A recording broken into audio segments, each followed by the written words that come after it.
Hello there, welcome to Nighttime Stories. I hope you've had a wonderful day. Now it's time to unwind. I'm here to help you drift off into a peaceful sleep. Before you get cozy, I'd love for you to like this video and subscribe. It helps bring more bedtime stories your way. Also, let me know in the comments where you're watching from and what time it is for you. Now, take a deep breath, relax, and let's begin. It started a few weeks ago, just after I moved into the apartment. It was small, cozy, nothing special, but it had a view of the street outside, which I liked. The apartment building was older, with peeling paint and creaky floorboards, but I didn't mind. It was mine. I was finally on my own, away from everything that had been weighing me down. The freedom felt good, even if the place wasn't perfect. The first night it happened, I didn't think much of it. I had been sitting by the window, scrolling through my phone, when I noticed a figure standing across the street. At first I thought it was just someone walking by, but after a few minutes, the person didn't move. They were standing there, just staring up at my window. It was a man, maybe in his 40s, wearing a dark coat and a hat. I couldn't see his face clearly, but something about the way he stood there made me uneasy. I dismissed it as nothing. Maybe he was just waiting for someone or lost in thought. I didn't give it another second of attention, but then, a few days later, I saw him again. Same time, same spot, just standing there, watching my window. It was odd, but I didn't want to jump to conclusions. I didn't want to be that person, the one who made a big deal out of nothing. Maybe it was just a coincidence. But after a week of seeing him almost every night at the exact same time, I couldn't ignore it anymore. He was still there, standing across the street, staring up at my window. I started to feel the creep of unease crawling through me. Why was he always there? And why was he staring at me like that? One night, I decided to call the police. My hands were shaking as I dialed, and I felt ridiculous, but I couldn't shake the feeling that something wasn't right. I explained what had been happening, the man standing across the street, always at the same time. They assured me they would send someone to check it out. I waited anxiously by the window, watching for any sign of the man.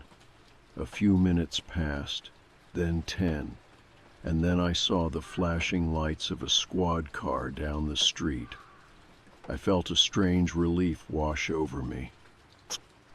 But then, as the officers walked up to the area where the man had been standing, I watched in horror as he disappeared.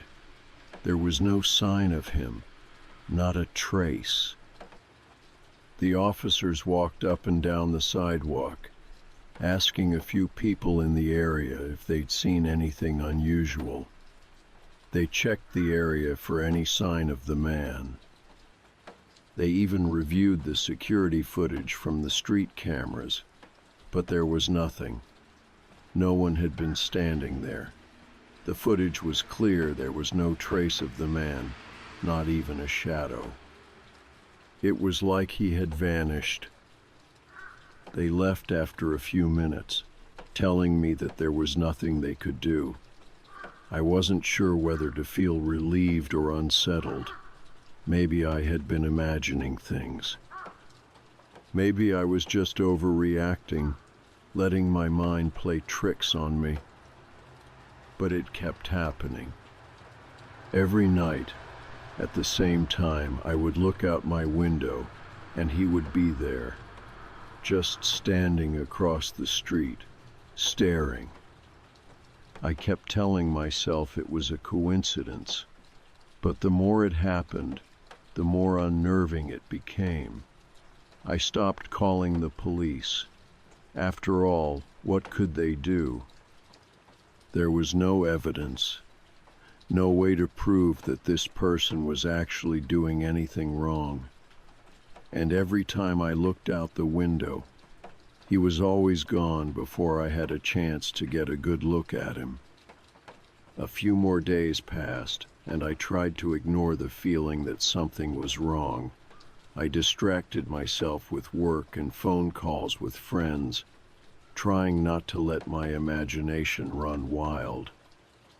But one night, as I was sitting on the couch, scrolling through my phone, I glanced out the window, and there were two figures. It wasn't just the man anymore. There was another person with him, a woman. They were standing side by side, looking up at my window, and I felt my stomach drop. The sight of two people, just standing there, silently staring, sent a wave of dread through me. I wanted to move, to run, to do anything, but I couldn't. I just watched them from behind the curtains, frozen. For a long moment, nothing changed. They just stood there, perfectly still, like statues. And then, something else happened that made my heart race. I moved to the other side of the apartment, to the window in the kitchen, hoping to get a different angle, to see if maybe I had imagined it. But when I looked out, there they were again. The man and the woman, still across the street, still staring up at my window. They had moved. They had followed me. I felt my breath catch in my throat. I rushed back to the living room window, but by the time I got there, they were gone. I didn't sleep that night. I kept the lights off, kept the curtains drawn tight, and I sat there in the dark, listening to the quiet hum of the city outside. My mind was racing, trying to make sense of what had just happened. I couldn't stop thinking about the way they had followed me, moving when I moved. It didn't make sense. If they were just random people, why would they do that? Why would they stand there, watching me, waiting for me to notice? The next night, I stayed awake, watching. I kept checking the window every few minutes, terrified that they would be back, that I would see them standing there again. But for hours, nothing happened. No one was across the street. I thought maybe I was just being paranoid. Maybe it was a fluke. Maybe they weren't even real people. But then, just before I was about to fall asleep, I heard it. A soft, rhythmic tapping on the window. I bolted upright, my heart racing, and looked at the window, but I didn't see anything. No one was out there. The street was empty, yet I could still hear the tapping. Light. Deliberate. Like someone was trying to get my attention. I was trembling now. My mind raced with 1,000 possibilities. Was it them? But how could I explain it? What was happening to me? My body froze, but the tapping continued. I didn't know what to do. I didn't know how to stop it. I was alone in my apartment, and no one seemed to believe me. The police had already dismissed it, and I didn't know who else I could turn to. I moved to the window cautiously, my hand shaking, and I looked out.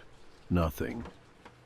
But I knew now whoever had been out there, watching, was still there waiting.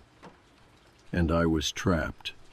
I couldn't escape the feeling that someone or something was always just outside my window watching me, waiting for me to make my next move. The tapping continued the next night. I couldn't escape the sound. It started as the faintest scrape, something almost imperceptible, but by the time I realized it, it was unmistakable. The rhythmic tapping against the window, like someone was knocking at the glass, but not in a normal way. It was too soft, too deliberate, like a message or a warning. It came every few minutes, soft enough to make me question whether I'd heard it at all. But then it grew louder, more insistent. Tap, tap, tap.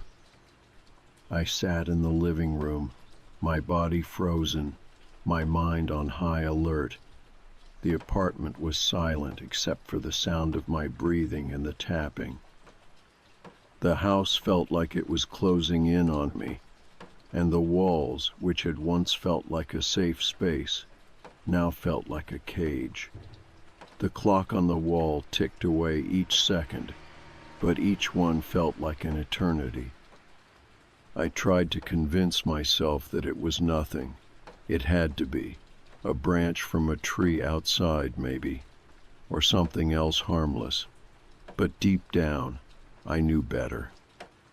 I knew what had happened the last few nights, the man and woman, watching from across the street, moving when I moved, the way they followed me from one window to the other.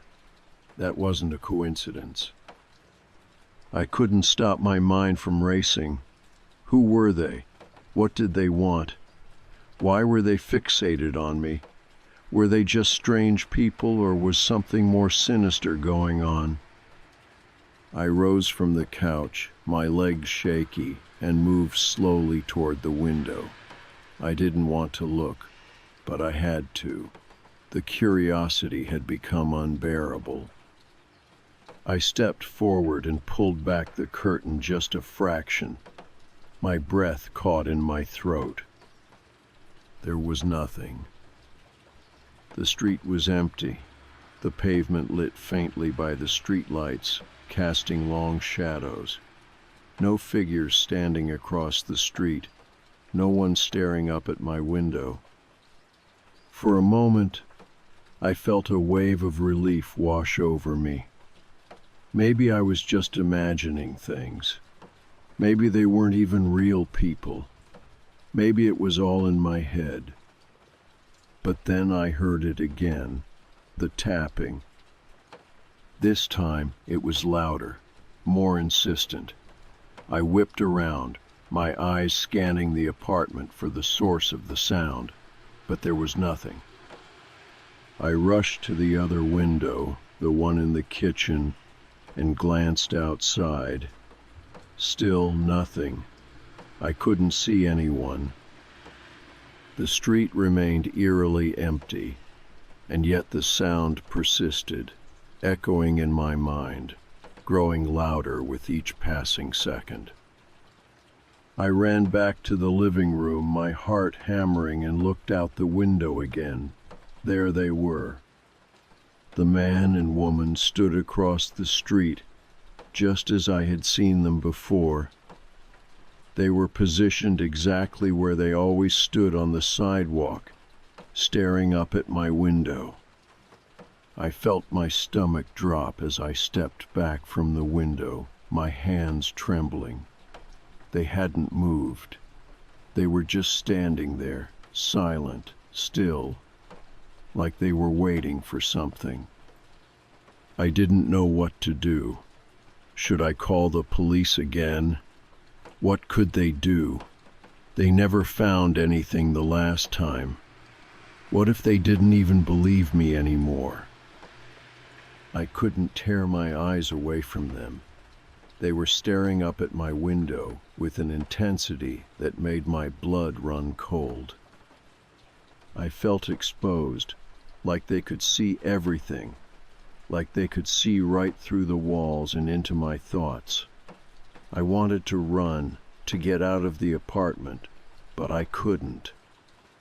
I was trapped, locked inside, and they knew it. I moved away from the window, my legs unsteady as I stumbled toward the back of the apartment, trying to put as much distance between me and the people outside as I could. But it didn't help. I knew that they could still see me, that they were still watching me. They hadn't moved. I grabbed my phone and called the police again, my fingers shaking as I dialed the number. My mind was racing, trying to figure out what to say, how to explain what had been happening.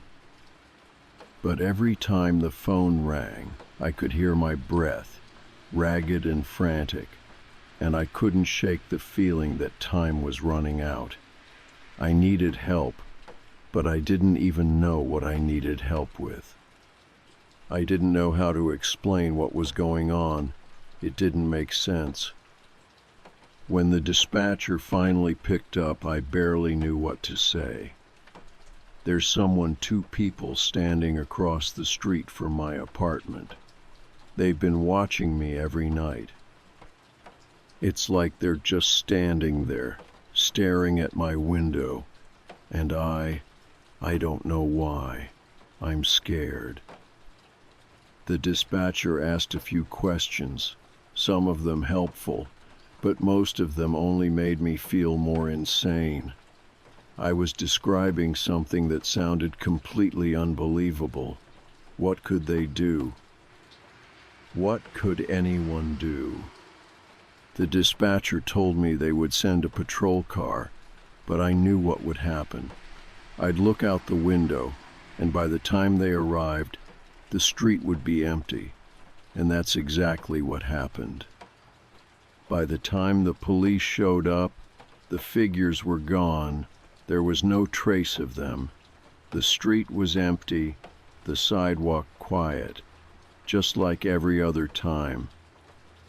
The officer took my statement, asked me a few questions, but he wasn't convinced. I didn't blame him. There was no proof, no evidence, just my word against nothing. The last time they checked the cameras, there was no footage. No one had seen anything. He told me they'd patrol the area a little more, but I knew that wasn't going to help. It hadn't before. It wasn't about whether or not the police were patrolling. It was about them being here, watching me. When the officer left, I felt more isolated than ever. I couldn't explain what was happening, and I couldn't make anyone believe me. I was living in my own nightmare, and no one could help me escape it. That night, I decided I would stay awake, keep watch, and make sure I saw the man and the woman again. I had to confront this. I had to know why they were doing this. So, I sat in the living room, the lights off, just watching, waiting. I couldn't look away. I couldn't give them the satisfaction of knowing they had power over me. Hours passed. Nothing. The street outside was quiet. My eyes burned from lack of sleep, and the tension in my shoulders was unbearable. But I refused to let myself fall asleep. I wouldn't be a victim anymore.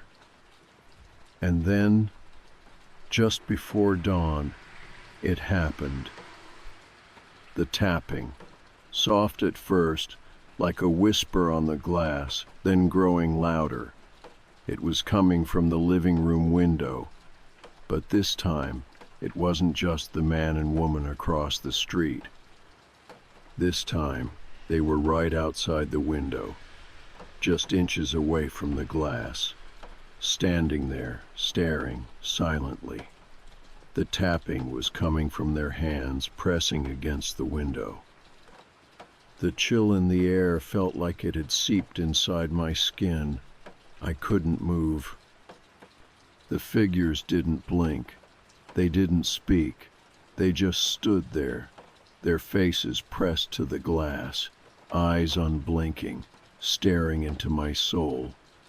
I felt the weight of their gaze, crushing me. I was trapped, and they knew it. I couldn't breathe. I couldn't scream. The words finally came, but they weren't mine. Leave. I couldn't tear my eyes away from the window. My heart thudded painfully in my chest, each beat feeling like it could be my last. The figures outside the man and the woman were so close now. They weren't just standing across the street anymore. No, they were pressed up against the glass, their faces mere inches away. The light from the street lamp outside cast harsh shadows across their features, but their eyes were unblinking, cold, empty. There was no expression, no sign of emotion. Just a hollow stare, locked onto me. I froze, rooted to the spot. It felt like the air had been sucked out of the room. My limbs were stiff, my body unwilling to respond to the terror creeping up my spine. My breath was shallow, each exhale too loud in the stillness of the room. The tapping continued, their hands were pressing softly against the window, moving in a slow, rhythmic pattern. I couldn't stop watching. I had to force myself to blink, to tear my eyes away for just a second, but every time I looked back, they were still there. I didn't understand. I couldn't make sense of it. Who were they? What did they want? Why were they doing this? I didn't have answers. I had no choice but to act. I couldn't sit here any longer, locked in this terrifying silence, this suffocating moment where I felt as if I was being slowly crushed under the weight of their stare. I had to do something. I had to fight back, even if I didn't know how. With trembling hands, I grabbed my phone from the table, my fingers shaking as I unlocked it. I went straight to the contact list. I could call the police again, but would it matter? Would they be gone by the time anyone arrived? Could they even do anything if there was no concrete evidence of anything strange? I didn't know. But I couldn't stay here. I couldn't keep letting them watch me. I hit the speed dial button for the police, holding the phone to my ear as it rang, the shrill sound echoing in my mind, the anxiety building with each passing second. But the ringing stopped abruptly. "Hello?" a woman's voice answered, calm and professional, though there was a hint of concern in it. This is me again," I said, my voice trembling. "The same thing, someone's outside my window. They're right there. The man and the woman. They've been staring at me for hours now. They won't leave. I don't know what to do. I can't take it anymore."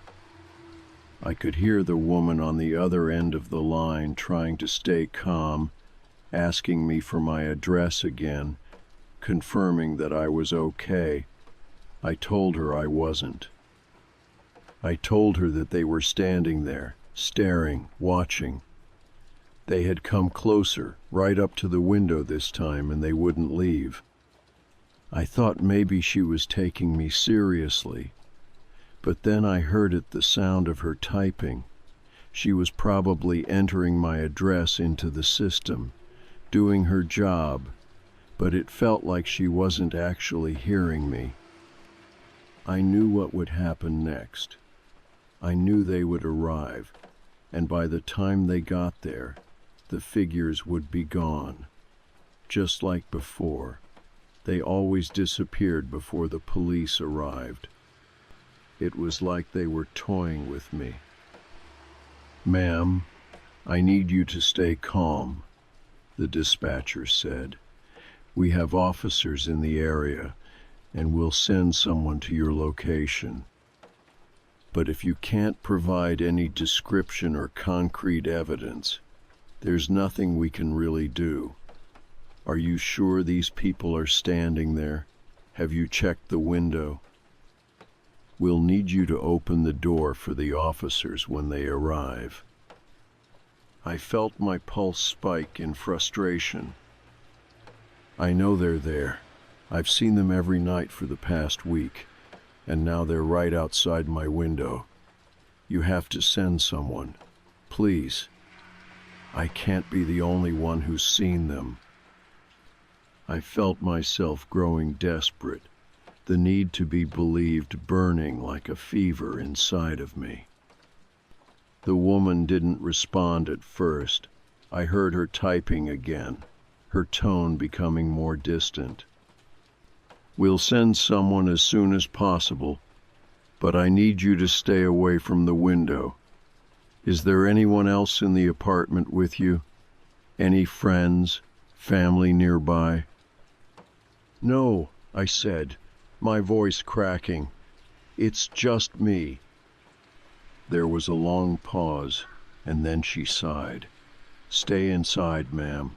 I'll call back once officers are on their way."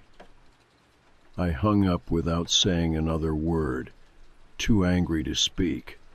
They were never going to take me seriously. They didn't understand what was happening. How could they? How could anyone? I moved toward the window again, my body moving on autopilot, like I wasn't in control. The figures were still there. The man and the woman stood like statues, their faces pressed against the glass. Their eyes were wide open, unwavering, never blinking. I took a step back, my mind whirling, as if everything in the room had slowed down. And then it happened. The woman at the window turned. It was barely noticeable at first, just the slightest tilt of her head. But then, slowly, she turned completely, her eyes still locked onto mine, and I felt my heart drop into my stomach. She wasn't just standing there anymore. She was aware of me. She was following my every move. And in that moment, I knew they knew I was watching them too. The man shifted, and now they were both looking straight at me. I stumbled back, my breath coming in gasps. The air felt too thin, and for a moment I thought I was going to pass out. The world around me felt distorted, out of focus. It was like I was stuck in some kind of nightmare. I tried to move, to get away, but my legs wouldn't cooperate. I couldn't look away. It was like I was caught in their gaze, trapped in whatever sick game they were playing. And then a new sound broke through my dazed thoughts. A tap. It was soft at first, barely audible, but then it came again. The tapping was so distinct, so deliberate. It was coming from the glass, from the window where they were standing. I could hear the faint sound of their fingers. No, their nails scraping against the window. Tap, tap, tap. The chill that spread across my skin felt like it was coming from the inside, like my very bones were frozen solid. I grabbed my phone again, my hands trembling, but I couldn't focus enough to call anyone. The tapping was louder now. They were closer, too close. And then, without warning, the window pane cracked. The sound echoed through the apartment, sharp, sudden, and so loud that it made me jump, startled. The crack ran along the glass, splitting it down the middle. For a moment, I couldn't process it. I just stared at the jagged line running across the window. The tapping stopped. They were still standing there, watching. But now the glass between us wasn't whole anymore. I had to leave. I spun on my heel and ran toward the door. My mind was already racing through every possible escape plan, but the door, like everything else, felt like it was closing in on me. I couldn't breathe.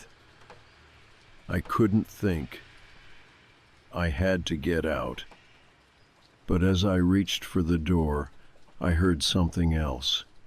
The softest whisper, so faint it almost sounded like a breeze, but the words were clear. "We're coming in." And then the door clicked. The door clicked. I froze. My hand, still gripping the doorknob, went numb as the unmistakable sound of the lock turning echoed through the apartment. My heart skipped a beat, and I quickly pulled my hand away, stepping back from the door as if that would somehow stop what was happening. I hadn't touched the lock. No one had come in through the front entrance. The sound was unmistakably slow, deliberate turning of the deadbolt. The house felt suffocating now, the walls closing in as if the very air in the apartment was conspiring to keep me trapped. I stood there for a few seconds, paralyzed, my eyes flicking toward the front window again, expecting to see them, the man and the woman still standing across the street, staring up at me. But they weren't there. They were gone. They were always gone whenever the police showed up or when I tried to leave the apartment. They disappeared only to reappear again. I didn't know how much longer I could take this.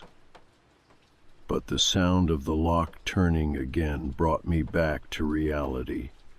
The door was opening, or at least attempting to.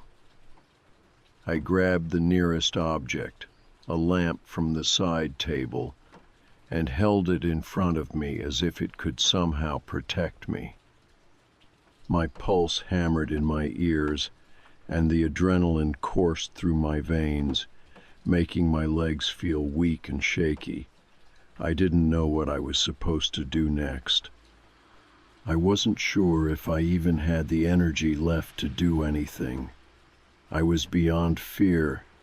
Now I was exhausted, mentally and physically drained, and the idea of fighting back seemed impossible. The door creaked open just a few inches, and I could hear someone on the other side. My thoughts whirled in a panic. I couldn't think straight.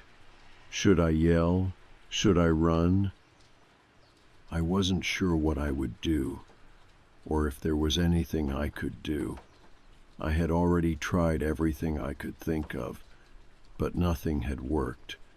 They had always stayed one step ahead. The door creaked open a bit further. Then there was silence. Pure, suffocating silence. I had to act. With my heart racing, I mustered the courage to step closer to the door. I lifted the lamp higher in my hands, ready to swing it if I needed to. My breath came in shallow gasps, and I reached for the door handle. As soon as my fingers brushed the metal, a voice cut through the silence. The voice was a whisper, low and muffled, but it was clear. "We're here." I jerked back, my pulse shooting through the roof. My hands trembled as I lifted the lamp higher, holding it like a weapon. even though I didn't know what I could do to stop whatever was happening. The whisper was coming from the other side of the door, and in that moment, I realized with terrifying clarity, they were inside. I spun around, looking for something to barricade the door with, anything I could find to keep it shut, but there was nothing. There was nothing I could do. The walls felt like they were closing in on me, the apartment feeling more and more like a trap with every second that passed. I heard the door creak again, and this time it opened fully, revealing nothing but the empty hallway. There was no one standing there. There was no sign of the man or the woman. The hallway was dark, the only light coming from the faint glow of the apartment lights behind me, but I could feel that something was there. My mind was racing now, trying to make sense of it all. Were they still outside? Had they managed to get in somehow? No, they couldn't have. The door was locked. There was no way they could have gotten in without me noticing. And yet, the longer I stood there, the more I realized that I wasn't just dealing with ordinary people. I wasn't just dealing with a stalker or an intruder. This was something else. I moved toward the door cautiously, my every instinct telling me to run to escape, but I couldn't. Not yet. I had to know what was going on. I had to see if I could find some kind of clue to explain what had been happening these past few days. As I stepped into the hallway, I felt the familiar sensation wash over me. I was being watched. I turned quickly, looking down the hallway behind me, but it was empty. No one was there. But the feeling didn't go away. It was like I could sense their presence, their eyes following me, even though I couldn't see them. I backed away from the hallway, my back against the wall as I tried to steady my breathing. I couldn't trust my own senses anymore. The shadows in the hallway seemed to shift, as if the very walls were alive and reacting to my movements. The temperature in the apartment dropped, and I could feel the chill seep into my skin. My teeth began to chatter from the cold, but it wasn't just from the temperature, it was fear. Then I heard the footsteps. They were soft at first, barely audible, but then they grew louder, steady, deliberate. Footsteps moving toward me from the hallway, the same footsteps I had heard before. The same sound that had haunted me every night. I had to get out. I had to leave this apartment. But as I turned to go back to the door, I heard another sound, this time from behind me. A voice. "You can't leave." I whipped around, my pulse racing, but there was no one there. Just the empty hallway. But the voice, it was real. It was as if someone had whispered directly into my ear. I could feel their breath against my skin, cold and wet, and I shivered involuntarily. "You're not going anywhere." The voice came again, clearer this time, and it sent a wave of dread through my body. The words felt like a command, like some unspoken rule. And the worst part was I believed it. I backed up slowly, my eyes darting around the room, looking for any sign of movement, any clue that would explain what was happening. But there was nothing. The apartment was still, silent. But the presence in the air, that suffocating, heavy presence. It didn't go away. I could feel it now, behind me, the sound of footsteps growing louder, coming closer. I turned again, and this time I saw them. The man and the woman. They stood at the end of the hallway, staring at me with those same lifeless eyes. "You shouldn't have opened the door," the woman said, her voice cold and emotionless, as if she were stating an obvious fact. I didn't know how much longer I could stay here, how much longer I could keep pretending that this was just some nightmare that I could wake up from. But deep down, I knew. I wasn't dreaming. And whatever was inside this apartment, whatever was in the shadows, wasn't letting me go. They were getting closer, step by deliberate step. My heart thudded painfully in my chest as I stood there, staring at the figures in the hallway, the man and the woman.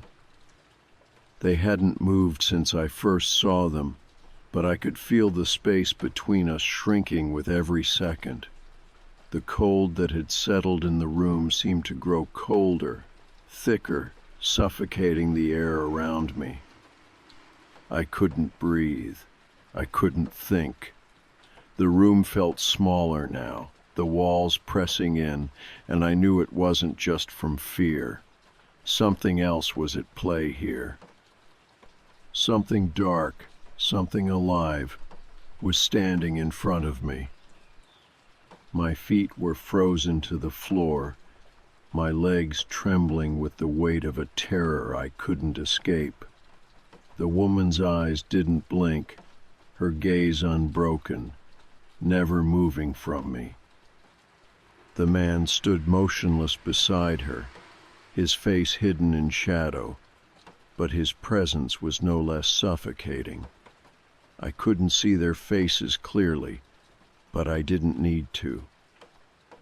The absence of emotion, the stillness, was enough to send a shiver through my entire body.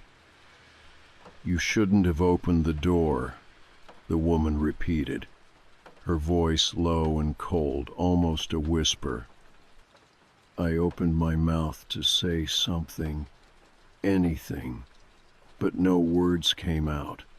My throat was dry, tight, constricting with fear. My legs ached from standing in place, but every fiber of my being screamed at me to stay still. If I moved, I wasn't sure what would happen. The man didn't speak. He didn't need to. His silence was more threatening than any words could be. The way he stood there, still, watching me with that cold, unblinking stare, was enough to make me feel completely powerless.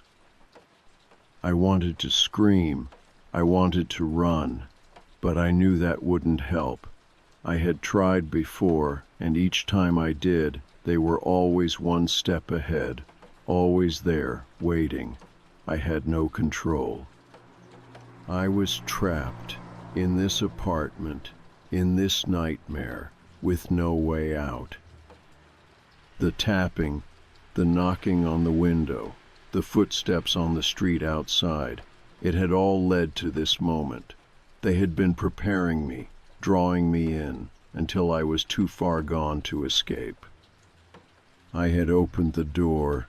I had let them in. I couldn't breathe. The air was thick with dread, with something dark, something ancient. My hands were shaking as I reached for the wall behind me, trying to steady myself, but the warmth that had once been there, my sense of safety, had long since vanished. I took a hesitant step back. The man's head tilted slightly, just enough to signal that he had noticed. My pulse quickened as I realized that any movement I made, any decision, would be watched, calculated. "You can't run," the man said, his voice a deep rasp, like he was speaking through some unseen barrier. I didn't know how to respond. I wasn't sure if words would make it better or worse. I was out of options, but I couldn't just stand there. I couldn't let them control me, even if they already had. I shifted my weight, my feet still unsteady beneath me, and I took another step back. The man and the woman didn't move, but their presence seemed to fill the entire space, pushing me further into the corner. The walls, the ceiling, the very air felt oppressive, like it was all closing in on me. "Leave," the woman whispered again, her voice like a breath of cold air. I couldn't make sense of what was happening. I didn't know who they were, what they wanted, or how they had gotten in. The door had been locked. There was no sign of forced entry. And yet, here they were, standing in front of me, like they had always been here. I glanced at the window, hoping for a sign of something normal, something that could prove this was just some terrible, twisted dream. But when I looked back at the street, I saw nothing. The lights outside seemed dimmer now, the shadows stretching further, swallowing everything in sight. I looked back at the figures. The man's eyes were locked onto mine, the woman's gaze as cold as ever. They didn't speak. They didn't need to. Their presence was enough. They had already won. I was suffocating. I needed to get out, but the door was still locked. The windows were shut tight. There was nowhere to go. "You can't leave." The man's voice was louder now, almost a command, but still cold, emotionless. I felt like I was choking. My breath was shallow, my head dizzy from the overwhelming sense of dread, of hopelessness. I couldn't take it anymore. I couldn't stand here, trapped by these two silent figures, these things that weren't even human. I had to do something. With everything in me, I took a deep breath and forced myself to turn, my hand shaking as I reached for the door again. I had to get out. There was no other option. If I didn't leave now, I was never going to get out. I couldn't stay here, not with them watching me, controlling me. But before I could even reach for the handle, I heard the door slam shut. I spun around, my heart in my throat, but the figures hadn't moved. They were still standing there, watching me, waiting. I tried the door again, but it was locked. The deadbolt wouldn't budge. The handle wouldn't turn. The fear surged through me again. I was trapped. There was no way out. "You'll never leave," the woman whispered. I backed away, my mind reeling, my thoughts a jumble of confusion and terror. I wasn't sure if this was real. I wasn't sure what any of this was. All I knew was that I had been in control at one point. I had made the choice to call the police, to try to escape, but none of that mattered. I had let them in. I had let the nightmare into my life, and now there was no escape. The air in the room thickened again, like it had been charged with an unseen energy, a presence I couldn't fight against. The room seemed smaller, the walls inching closer, the darkness surrounding me tighter. I looked at the man and the woman one last time. They didn't blink, they didn't speak, they didn't need to. I had opened the door. I had invited them in. And now, they were never leaving. I couldn't take it anymore. The walls of the apartment were closing in around me, pressing in like a vice, and I felt myself being crushed by the weight of the silence. The man and the woman were still there, standing at the far end of the hallway, their eyes locked on mine, unblinking. Every second felt like an eternity, and the tension was suffocating. I could hear my heart pounding in my ears, the sound of it so loud I could barely think. I had been so certain I was in control, that I could outsmart whatever was haunting me. I had called the police. I had locked every door and window, but none of that had mattered. I had opened the door for them, and now I couldn't close it. I wanted to scream. I wanted to fight back, to break free from this nightmare, but I didn't know how. I couldn't breathe, couldn't move, couldn't think of anything except the chilling presence of the man and the woman in front of me. They weren't even real people. They didn't act like people. They were something else, something dark. The woman's voice broke the silence again, the words a low, unsettling whisper. "You can't escape. You're ours now." The hairs on the back of my neck stood up, and a surge of panic washed over me. "What do you want from me?" I croaked, my throat dry and tight. The man didn't answer. He just stepped forward, his feet moving silently across the floor. My legs felt weak, my body stiff with fear, but I couldn't make myself move. I could feel the coldness in the air around them, like they were absorbing every bit of warmth from the room. I was frozen in place, unable to do anything but watch as they approached. I didn't know how to fight back. I didn't know how to survive this. But then something inside me snapped. I had come this far. I couldn't just let them win. I couldn't let them take me. The door behind me was still locked. I had tried it already, tried to escape through it, but it wouldn't budge. But the window was still open. I had barely thought about it before, but now, in this moment of desperation, it seemed like the only way out. I had to get out. I had to try.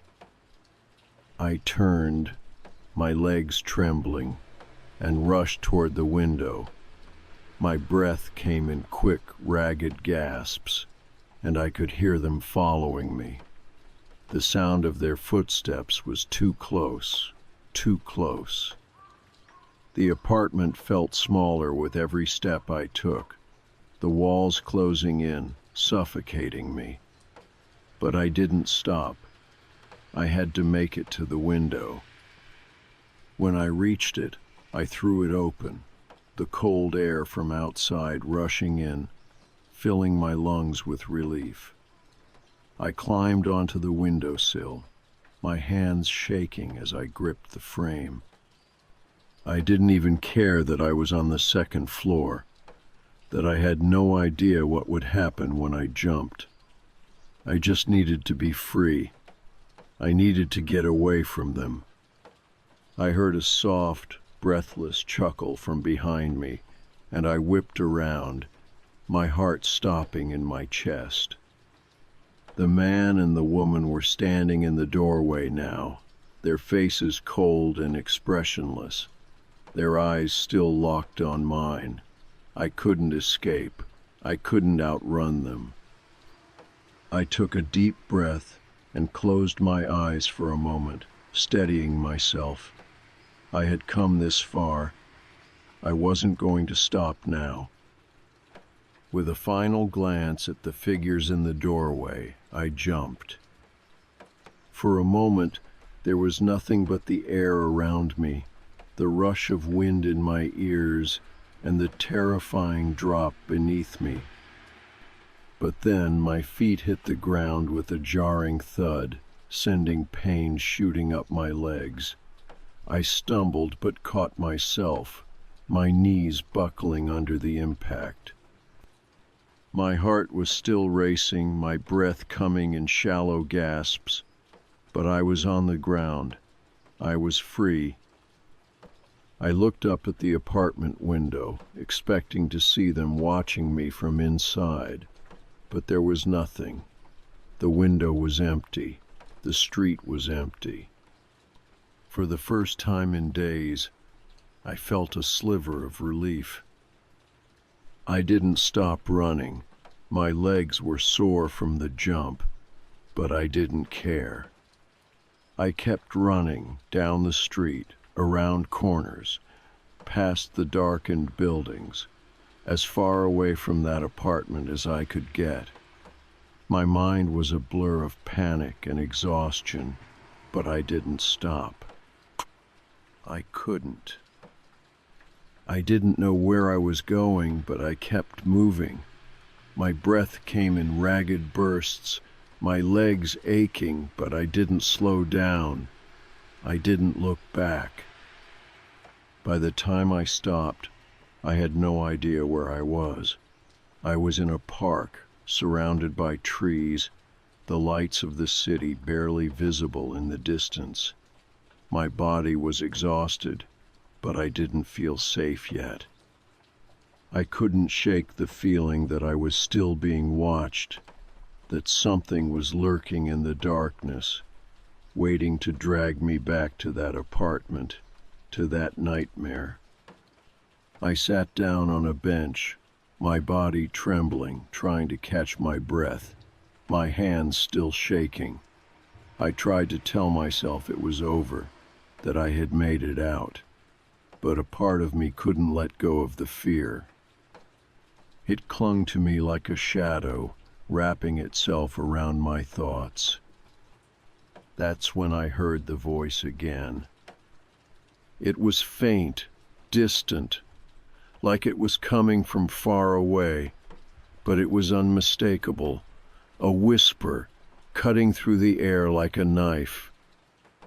You can't escape. I froze, my blood running cold.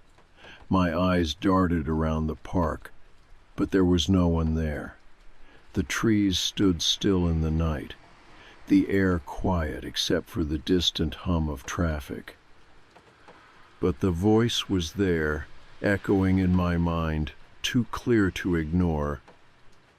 I tried to shake it off. It's in your head, I told myself. It's over.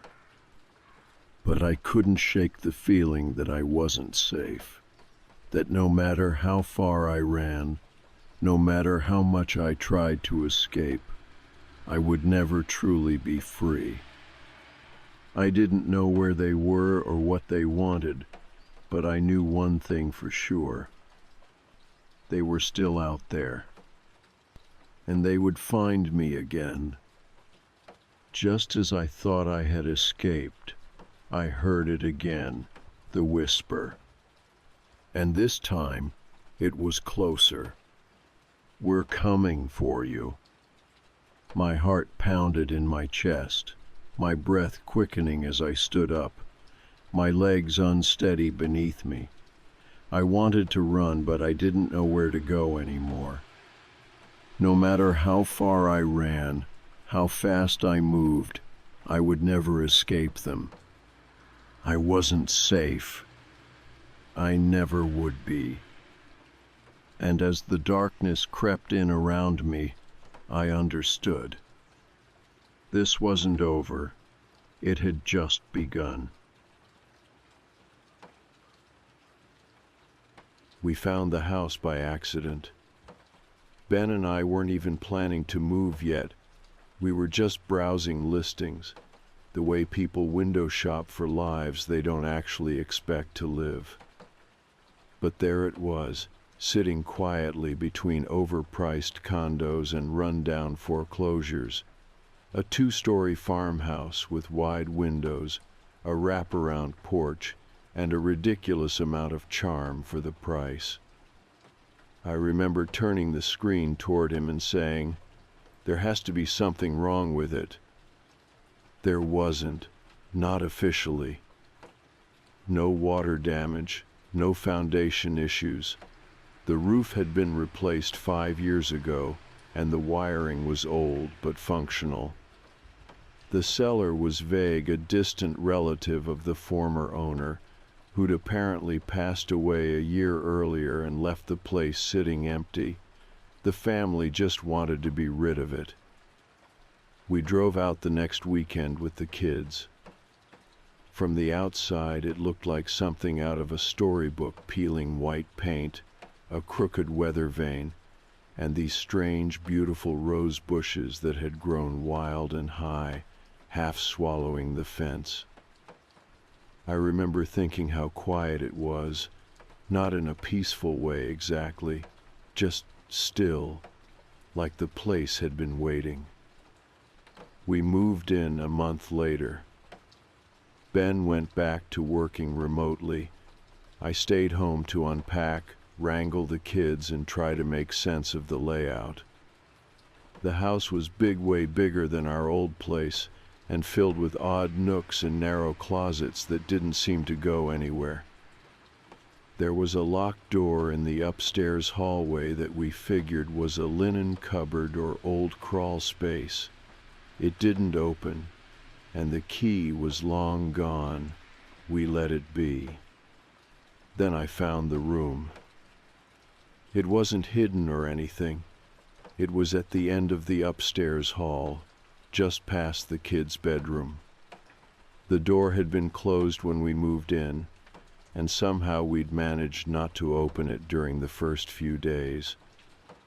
It looked like a storage room, maybe an office, dark wood paneling, faded carpet, a low window that faced the overgrown backyard. And dolls. Dozens of them. Not in boxes, not forgotten in a trunk, displayed, arranged carefully along 3 short shelves that curved around the room like a little stage. All different types, porcelain, cloth, plastic. Some were tiny, barely the size of my palm. Others sat upright like small children, legs dangling over the edge of the shelf. Most wore dresses. A few were barefoot. I remember standing there longer than I meant to, hands still resting on the doorknob, eyes slowly moving from one doll to the next. They weren't smiling, not exactly. Some had neutral expressions, some looked almost bored. One of them, a tall, elegant thing with black glass eyes, seemed to be watching the others. I closed the door. That night, Ben laughed when I told him. "Creepy room full of dolls? Yeah, that tracks. Every old house has to have at least one weird thing." I laughed too, mostly, but something about it stuck with me. I checked on the room the next morning just to see if I'd imagined how many there were. I hadn't. They were still there, still arranged the same way, still staring. I dusted, vacuumed, tried to treat it like any other part of the house. But I didn't like going in. It wasn't fear. Not exactly. It was the way the air felt heavier inside. Like it belonged to someone else. A week passed. Then the whispers started. The first time, I thought it was the kids. I'd been reading in bed, the house already dark and quiet, when I heard it, a small, breathy voice just outside the bedroom door. I got up, opened it. Nothing. Both kids were asleep. Ben had his headphones on, halfway through a late meeting. I stood in the hall for a minute, listening. There it was again, faint, like breath on glass, like a child whispering through cupped hands. The next day, I asked the kids if they'd been up. No, Mia said, mouthful of cereal. But I heard it too. A girl. What kind of girl? She shrugged. A little one. She was singing. I didn't ask her to describe the voice. I didn't want to know if it matched the doll with the blonde braids and the dusty pinafore sitting second from the left. 2 days later, I found all the dolls turned. It was early morning, and I had gone into the room to grab a box of books we hadn't unpacked yet. As soon as I opened the door, I stopped. They were all facing the window. Not the shelf, not the room. The window. Dozens of small backs, heads slightly tilted. I asked Ben if he'd moved them. He frowned like I was wasting his time. Why would I touch them? I turned them back myself, one by one. It felt stupid, but I couldn't leave them like that. I told myself it was gravity or vibrations from the old floorboards. Something logical. Something dull. They were turned again the next morning. I didn't tell Ben. Instead, I started closing the door every time I passed that end of the hallway. But it didn't matter. The sound followed. The whispers came every night now. Sometimes I heard laughter quick and sharp, like something was amused by me. Sometimes it was words I couldn't quite make out, and sometimes it was singing. That was the worst part. The songs were tuneless, wandering little things that drifted through the vents like wind. I'd wake up to them stuck in my head. I started sleeping with the lamp on. Then Mia told me one of the dolls spoke to her. She said it like it was nothing, like she was telling me what happened at recess. She said not to be scared, that she used to live here too. I felt my chest tighten. Which one? Mia pointed. The one in the yellow dress. The one I had started calling the Watcher. I didn't sleep much after that. Not because of what Mia said, but because I knew she was telling the truth. After Mia told me the doll had spoken to her, I tried not to react. I just nodded, said something like, "Oh, that's interesting," and kept my voice light. I didn't want to scare her. At least, that's what I told myself. The truth was, I didn't know how to process it. She didn't say it like she was joking, and she wasn't trying to get attention. She just mentioned it in passing, like the doll talking to her was the most normal thing in the world. Like it was something that happened all the time. That night, I went into the doll room by myself. It had become a kind of ritual. I'd open the door slowly, expecting to see them turned or rearranged, and they always were. This time it was the doll in the yellow dress. The one Mia pointed to. She was no longer on the second shelf with the others. She was sitting on the windowsill now, hands resting on her lap, eyes fixed on the yard. I stood there for a long time, just staring at her. I didn't move her. I just closed the door again and backed away. The next morning she was back on the shelf, facing forward, like she'd never moved at all. Ben still hadn't heard anything. He was too wrapped up in work, too tired by the time dinner rolled around to notice much of anything. When I brought it up lightly, he rolled his eyes. "I know the place is old," he said, But come on, it's dolls. We can get rid of them if they're freaking you out. I don't think we're supposed to, I said before I could stop myself. He looked at me. What do you mean? I don't know. They were here when we moved in. It feels wrong. That night, I dreamed about the room. In the dream, I was standing in the hallway looking at the door. It was cracked open, just an inch. I could hear something inside, soft whispers, like the sound of breath caught in fabric. When I opened the door, the dolls were all standing, upright, their feet flat on the carpet. They turned toward me in perfect silence. I woke up with a nosebleed. It wasn't severe, just a thin line of red down my upper lip, but I hadn't had one since I was a kid. I wiped it away and sat on the edge of the bed for a long time, trying to shake the feeling that something was attached to me, like the dream hadn't ended. Mia came downstairs around 8 that morning, rubbing her eyes and holding something in her hand. A button. Large, white, smooth, like porcelain, too big for any of our clothes. I asked her where she got it. She said the doll gave it to her. I didn't ask which one. That afternoon, I went to the local library while Ben watched the kids. I hadn't told him where I was going, just that I needed a break, needed to get out of the house for a bit. The library was small and smelled like dust and glue. The woman at the desk looked surprised to see me, like she hadn't expected anyone new in town to actually use it.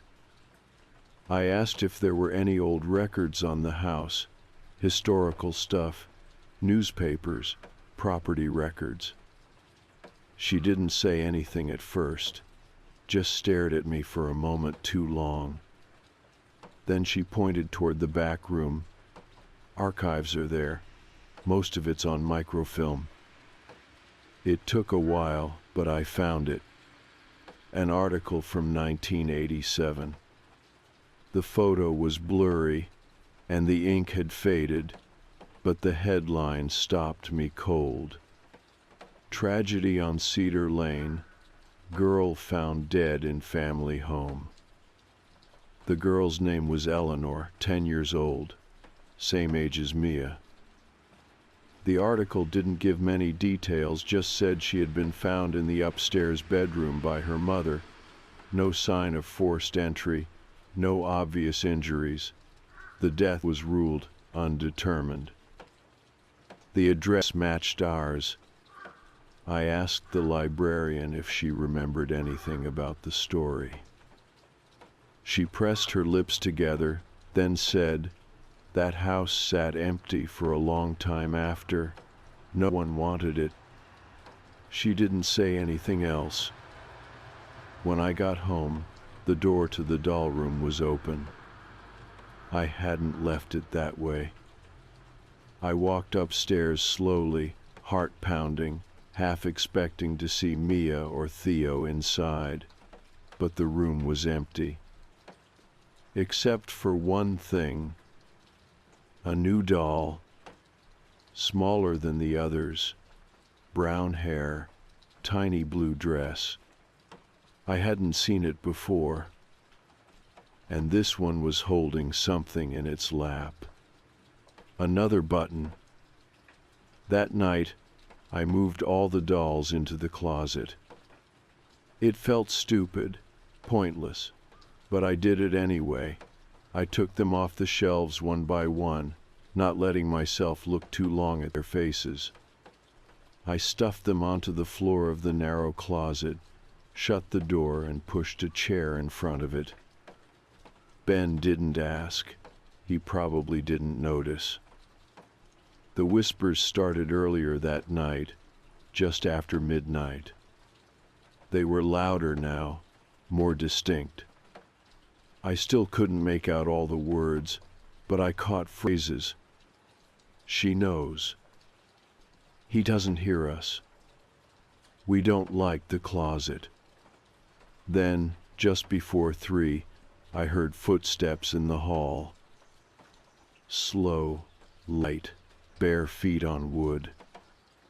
I got up, opened the door. The hallway was empty. I checked the kids, both asleep.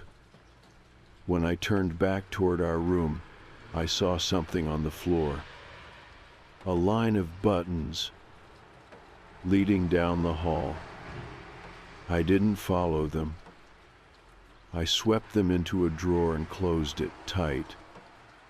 The next morning, the doll with the blue dress was back on the shelf. I opened the closet. All the others were still inside. I counted. One was missing. I told Ben that one of the dolls was missing. He didn't even look up from his laptop. I thought you said you put them all in the closet. I did. One came back.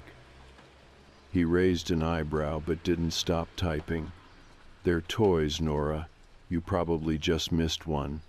The kids might have moved it. I wanted to argue, but I didn't. I knew how it sounded. I knew he hadn't heard the whispers, hadn't seen the buttons or the strange way the dolls kept turning. It was all small things, and small things are easy to dismiss when you're not the one stacking them day after day like stones in your gut. But I knew. That afternoon, I took the dolls out of the closet again. I was done pretending I could ignore them. I lined them up on the floor in the hallway, far from the shelves. Every single one. I counted 15. Then I shut the door to the doll room and locked it, using the old key I found taped behind the kitchen cabinet. That night, I didn't hear the whispers. For a few hours it felt like something had broken, like the spell was lifted, or maybe I'd finally pushed back hard enough. I even managed to fall asleep without the lamp on. Then, at exactly 3 in the morning, the baby monitor in Theo's room crackled to life. At first, it was static. Then I heard the voice. Not Theo, not Mia. A small, slow whisper, not loud, not angry, just close. She moved us. I ran down the hallway barefoot, not caring about the sound or the lights or the panic in my throat. I flung the door open to find Theo sitting up in his crib, staring at the far wall. There, just inside the room, was the doll in the blue dress. The new one. Same expression, same hands folded neatly in her lap. I grabbed her without thinking and stuffed her in the bottom of the linen hamper. I didn't tell anyone. I barely slept the rest of the night, but nothing else happened. The next day I found Theo's pacifier inside the hamper, resting on the doll's lap. I didn't move her again. Instead, I started reading everything I could find about the house. I posted anonymously in forums, asked if anyone had lived here before or heard anything strange. A few people messaged me privately. One said her grandmother used to live nearby and wouldn't go past the house after dark. Another told me about a rumor from the late 80s, a little girl found dead, something about heart failure, but everyone said it wasn't natural. They all mentioned the same thing. The dolls. I couldn't shake the thought that Eleanor, the girl from the article, was connected to them. I started looking at them differently, watching the expressions, wondering if one of them had belonged to her, wondering if she was still here. Then Mia started changing. It was subtle at first. She grew quieter, distracted. She stopped asking for bedtime stories and started sleeping with the lights on. One morning I found her brushing her doll's hair. Nothing new, except the doll wasn't one we'd bought. It was one of the shelf dolls. "You took it out?" I asked, keeping my voice light. "No," she said without looking up. "She came to me." I crouched down. "Which one is that?" Mia glanced up. "Her name's Clara. She told me about the boy who used to live here. She said he was mean to the other dolls." I tried to breathe normally. "There was a boy here." Mia nodded. "He used to lock them in boxes, but they don't like that. They like to sit out and be seen." I felt cold all over. I hadn't told her about the closet. Later that day, I opened the doll room again. The door was still locked. The shelves were still empty. I had left all the dolls in the hallway, except they were gone. I checked the hole upstairs. Found one under Mia's bed, two in the laundry basket, one sitting in the windowsill of our bedroom, turned toward the backyard. None of them had been there the day before. That night, I heard a knock at the front door. It was past midnight. Ben was asleep. The kids were in bed. I crept downstairs slowly, heart in my throat. No lights on. I didn't open the door. I just looked through the peephole. There was no one there. Only a single doll on the doormat. Not one I recognized. Short red hair, painted on freckles, no clothes, just placed there carefully, arms open. I left it outside. In the morning, it was on the stairs inside the house. That's when I told Ben everything. The whispers, the movement, the dreams, the dolls returning even when locked away. He listened quietly, watching me the way someone might watch a person about to fall apart. He didn't say I was crazy, but he didn't believe me either. "You're tired," he said gently. "This house is old, it creaks, and we've been through a lot lately." "You haven't heard them," I whispered. "They say things about us, about our family, things no one should know." His expression didn't change. That night he put the dolls in boxes, all of them. Even the one Mia insisted on keeping.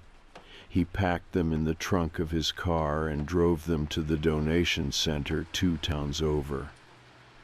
He didn't tell me when he got back, just came inside, kissed my forehead and said, "It's done." I wanted to believe him.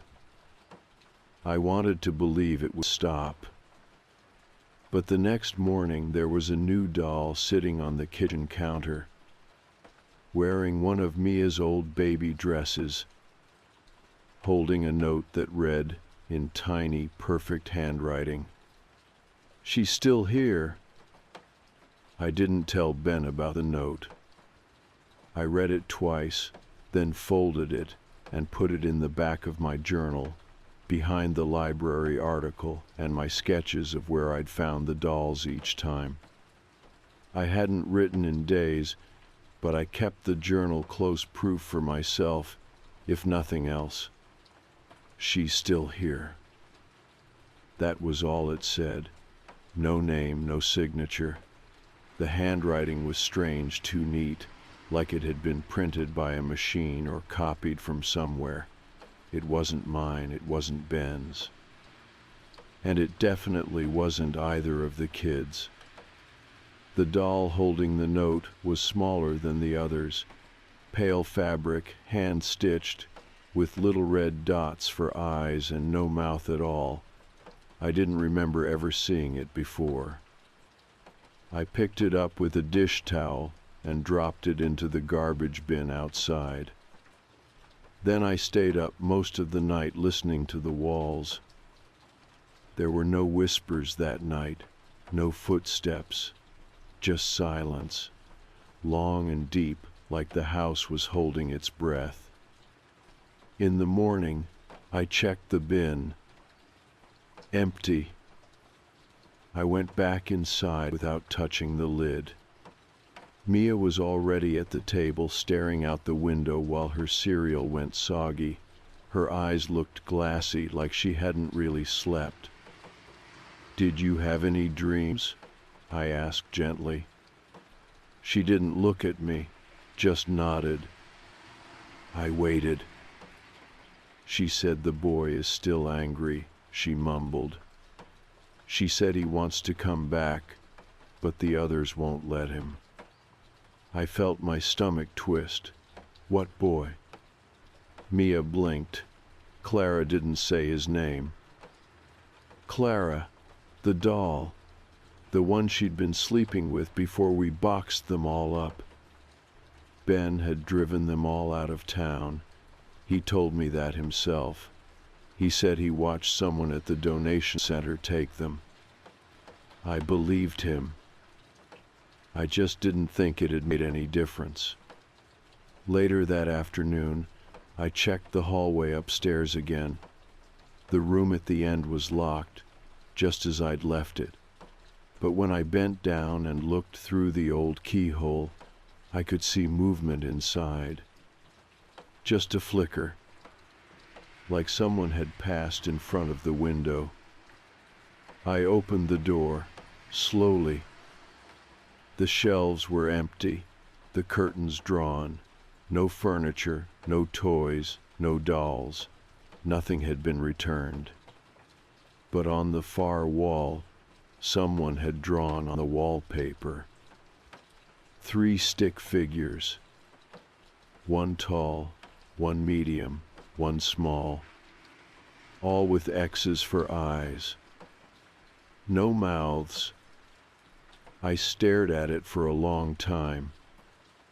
That evening I tried to talk to Ben again. Not about the dolls, he'd had enough of that conversation, but about leaving. Just for a while.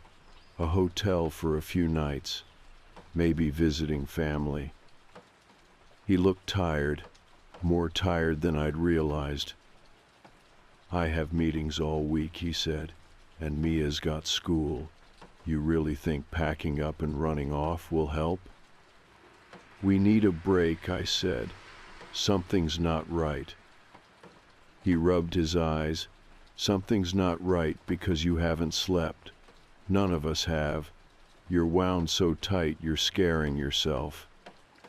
I nodded. I didn't argue. I didn't bring it up again. But I started packing anyway, quietly. Little things, clothes I knew we'd need, important documents, photos. That night, I woke to the sound of a thud. Not loud, not close, but heavy, like something had fallen upstairs. Ben didn't move beside me. I got up slowly and crept into the hallway. Everything was still. I checked on the kids. Theo was snoring softly, curled into a ball. Mia was on top of her blanket, eyes wide open. "Did you hear it?" I whispered. She nodded. "What was it?" She pointed at the window. "He's outside now," she said. I stepped over and peeked through the blinds. At first I didn't see anything. Then, just near the tree line at the edge of the yard, something moved. Not a person, not quite. It was too thin, too still. I only caught the silhouette for a moment before it melted back into the shadows, but I saw it. It was holding something. I didn't sleep the rest of the night. The next morning, I found muddy footprints on the porch, small, bare. They didn't match Mia's or Theo's. I took a photo, then cleaned them before Ben could see. I didn't want another argument. I didn't want him to tell me it was just a raccoon or a prank. I knew better. That afternoon, I heard whispering again. This time, it was from inside the house. Not in the vents, not behind the walls, just down the hallway, from the closet where we'd first locked the dolls. I stood outside it for a long time. Eventually, I opened the door. The closet was empty. No dolls, no boxes. But a pile of buttons had been left in the corner. A small stack arranged in a perfect circle. I backed away and shut the door without touching them. That night, I went into Mia's room again to check on her. She was sitting on her bed, facing the wall. "Mia?" I whispered. She turned around slowly. Her hands were cupped around something. "I didn't want her to be cold," she said. She opened her hands. The doll from the porch, the one I'd thrown away. The one with no mouth. I took it gently and told her everything was okay. She didn't believe me. I could tell. Neither did I. Back in our bedroom, I placed the doll on the dresser and stared at it for hours. It didn't move. But sometime after midnight, I looked up and it was gone. I found it in the bed, right between Ben and me. When I reached for it, something whispered right next to my ear. "She's coming back." I didn't touch the doll. I just lay there in the dark, staring at the ceiling, waiting. We left the next morning. I didn't wait for Ben to agree. I didn't give the house time to change its mind. I packed a single suitcase with what we needed clothes for a few days, birth certificates, chargers, Theo's blanket, Mia's drawing pad, and told the kids we were going on a trip. Ben resisted at first. "We can't just leave," he said, half dressed and half awake. "You don't just walk away from a mortgage." "We'll come back," I told him, "but if we stay any longer, something's going to happen." He looked at me for a long time, then at Mia, who stood by the door holding her backpack and staring down the hall like she was listening to something I couldn't hear. He didn't argue after that. We got in the car and left. I didn't look back at the house. I didn't check to see if anyone was at the window.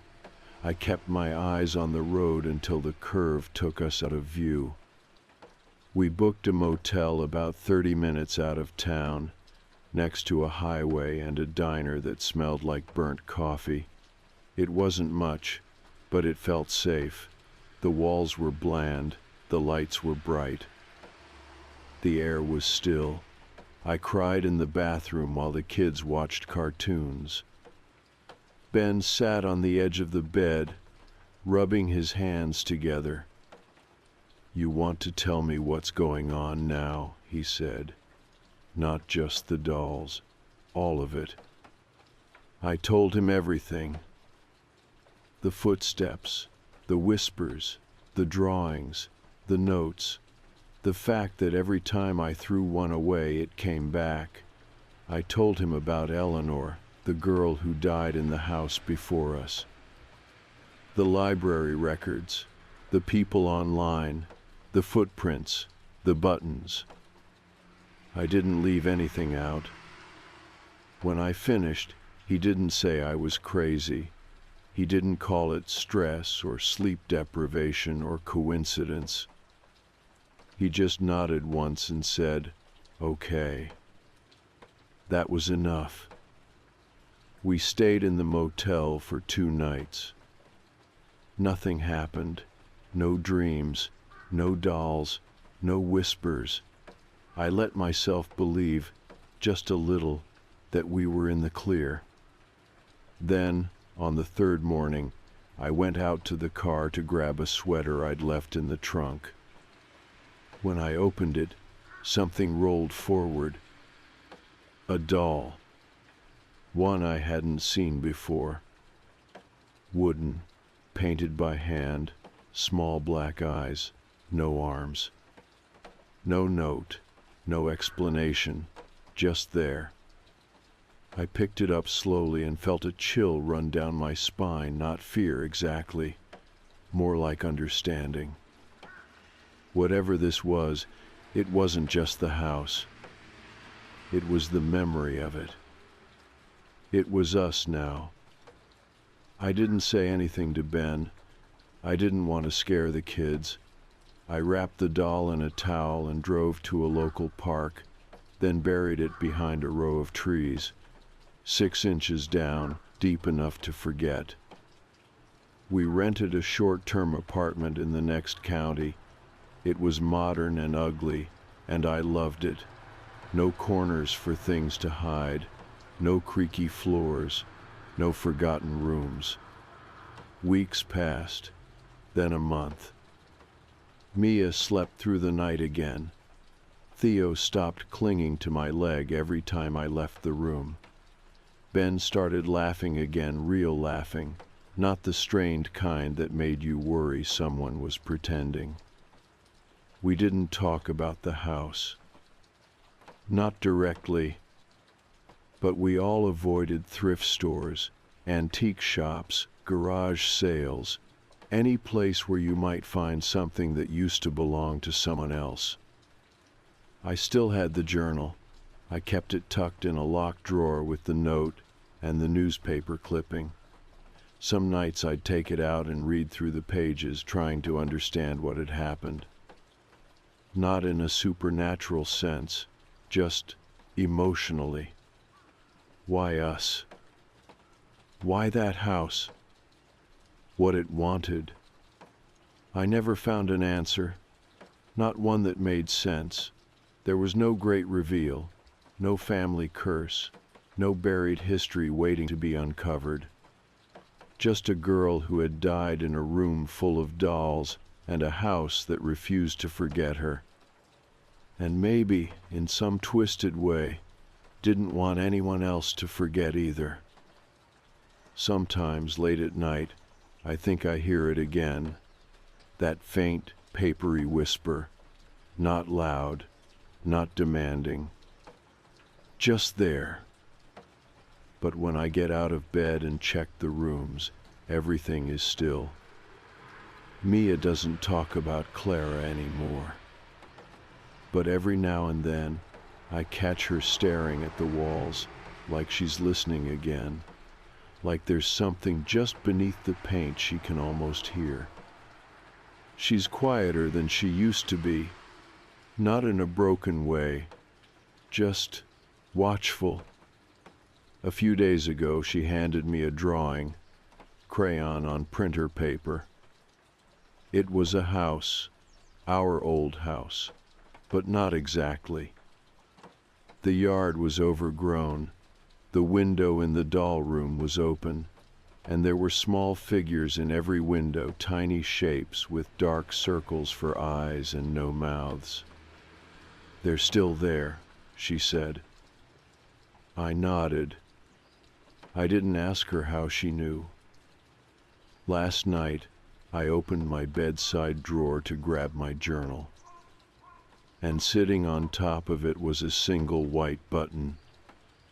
Not dirty, not cracked, clean, polished, like it had just been sewn on, then cut off again. I didn't throw it away. I didn't scream. I just closed the drawer and turned off the light. Because I understand now. Some houses don't haunt you the way you expect. Some ghosts don't knock or wail or drag chains through the halls. Some just wait. In silence. In corners. In memory. And if you listen long enough, if you look too closely, they don't need to chase you. You bring them with you.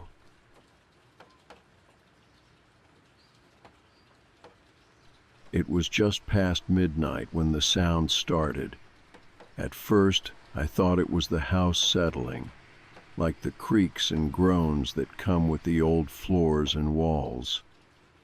But then the footsteps came again, slow, deliberate, echoing down the hallway outside my bedroom door. I rolled over, adjusting the pillow beneath my head, and tried to ignore it. It's nothing, just the house shifting, I told myself, trying to convince my mind to relax. I pulled the blankets up tighter around me and closed my eyes, but the sound kept going step after step, moving closer, then further away, as if someone were pacing back and forth just outside my door. I felt a tightness in my chest, but I tried to ignore it. There was nothing unusual about the house, nothing to be afraid of. I was alone, yes, but I had been alone plenty of times before. This was just the typical sound of a house at night. But as the footsteps continued, a sense of unease began to creep up my spine. The noise was too deliberate to be random. Whoever or whatever was out there was walking with purpose. I pulled the covers over my head, trying to block out the sound, but it only seemed to grow louder. The noise stopped abruptly. I waited, holding my breath, listening for any sign of movement. The silence in the house felt oppressive now, almost suffocating. I stared at the door, my heartbeat thumping in my chest, willing myself to just drift back to sleep, to not give in to the irrational fear rising in me. But the silence didn't last long. The footsteps started again, this time slower, more deliberate, like they were waiting for something. A cold sweat started to bead on my forehead. I slid out of bed quietly, careful not to make a sound. My bare feet touched the cold wooden floor, and I stood there in the darkness, listening. The footsteps were still there, just outside the door. I moved cautiously toward it, my hand hovering over the door handle. The only sound was the rhythmic thud of my heart in my ears. I waited, straining to hear any other noise, any sign that someone had entered the house, but there was nothing. Only the sound of those slow, deliberate steps, as if the person outside knew exactly what they were doing. With a sharp breath, I flung the door open, my eyes scanning the dark hallway, but there was no one there. Just the empty stretch of wood flooring leading to the stairs and the dim light of the living room in the distance. I flicked on the hallway light and stepped out, my feet tentative as I moved toward the stairs. There was no sign of forced entry.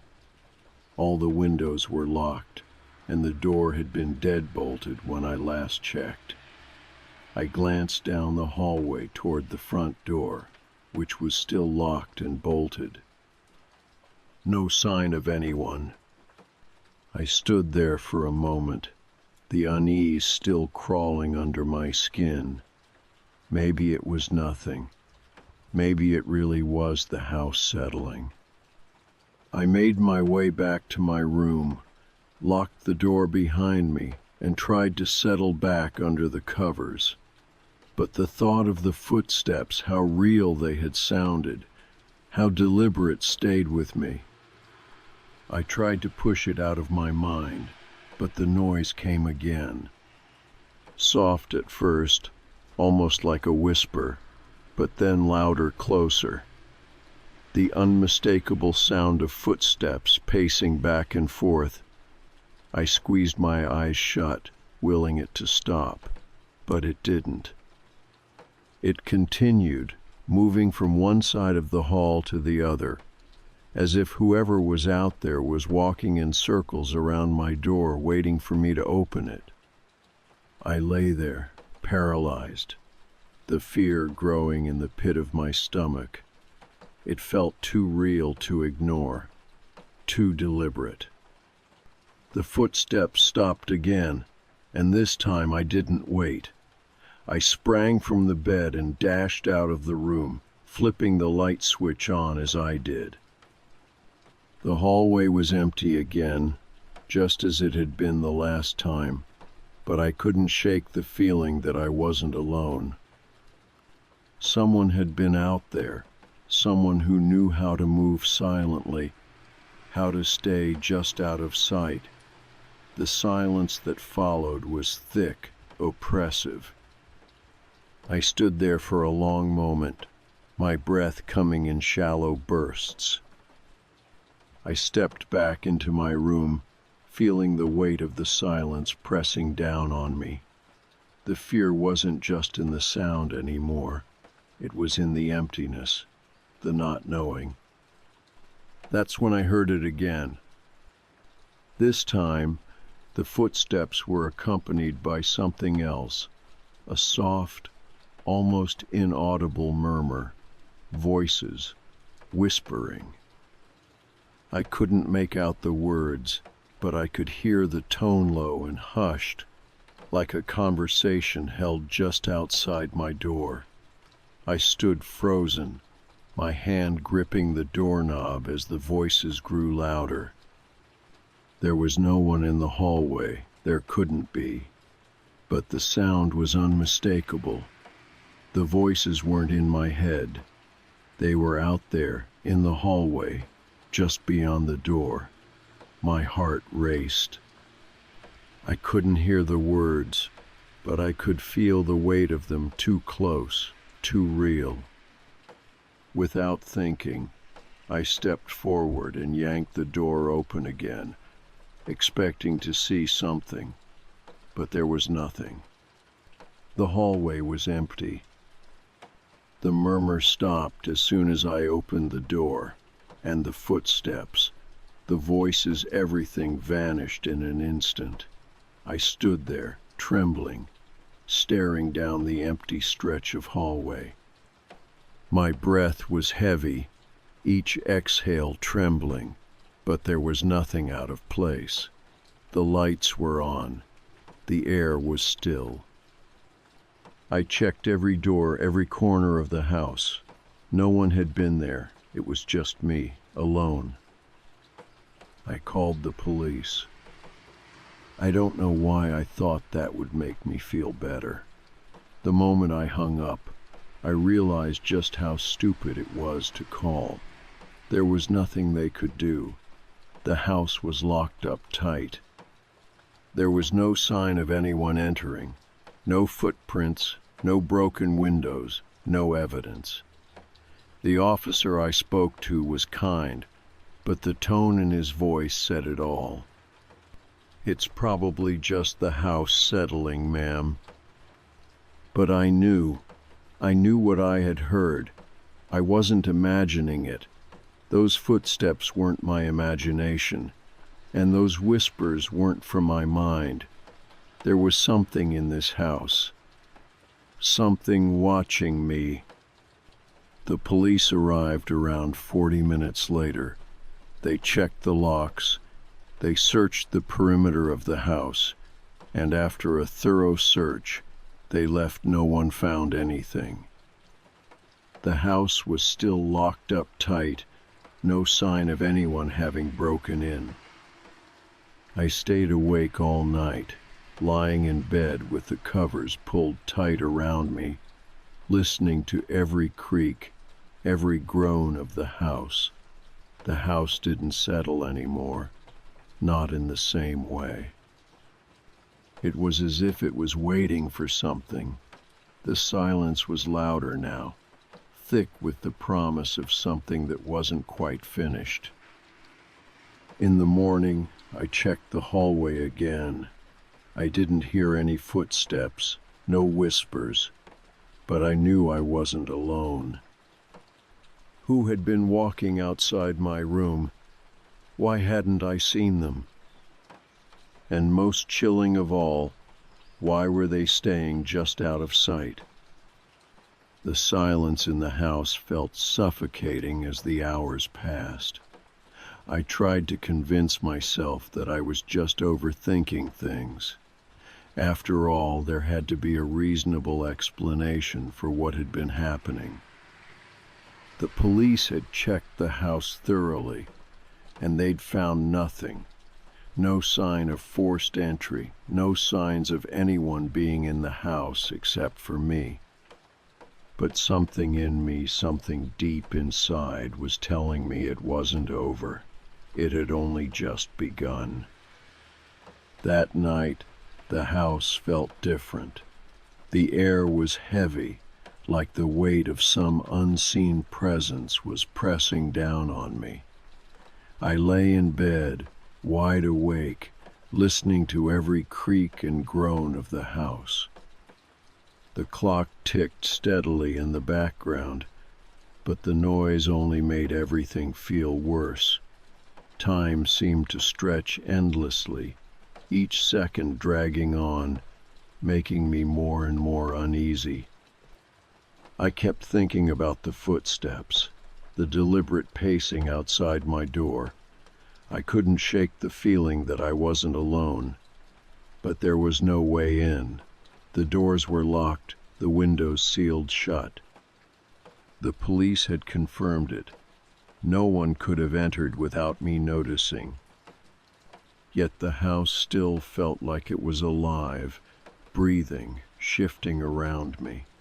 I could feel it in the walls, in the floorboards.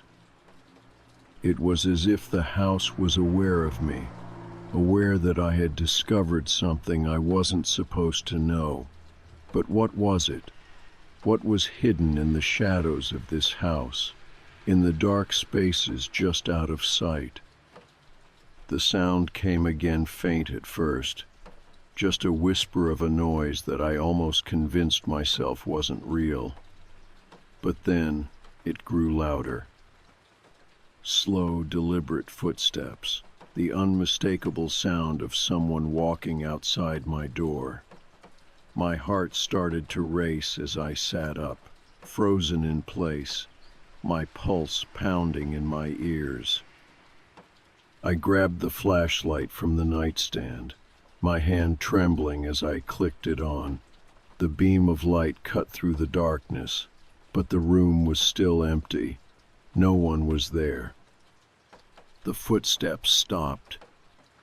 I held my breath, waiting. There was no sound.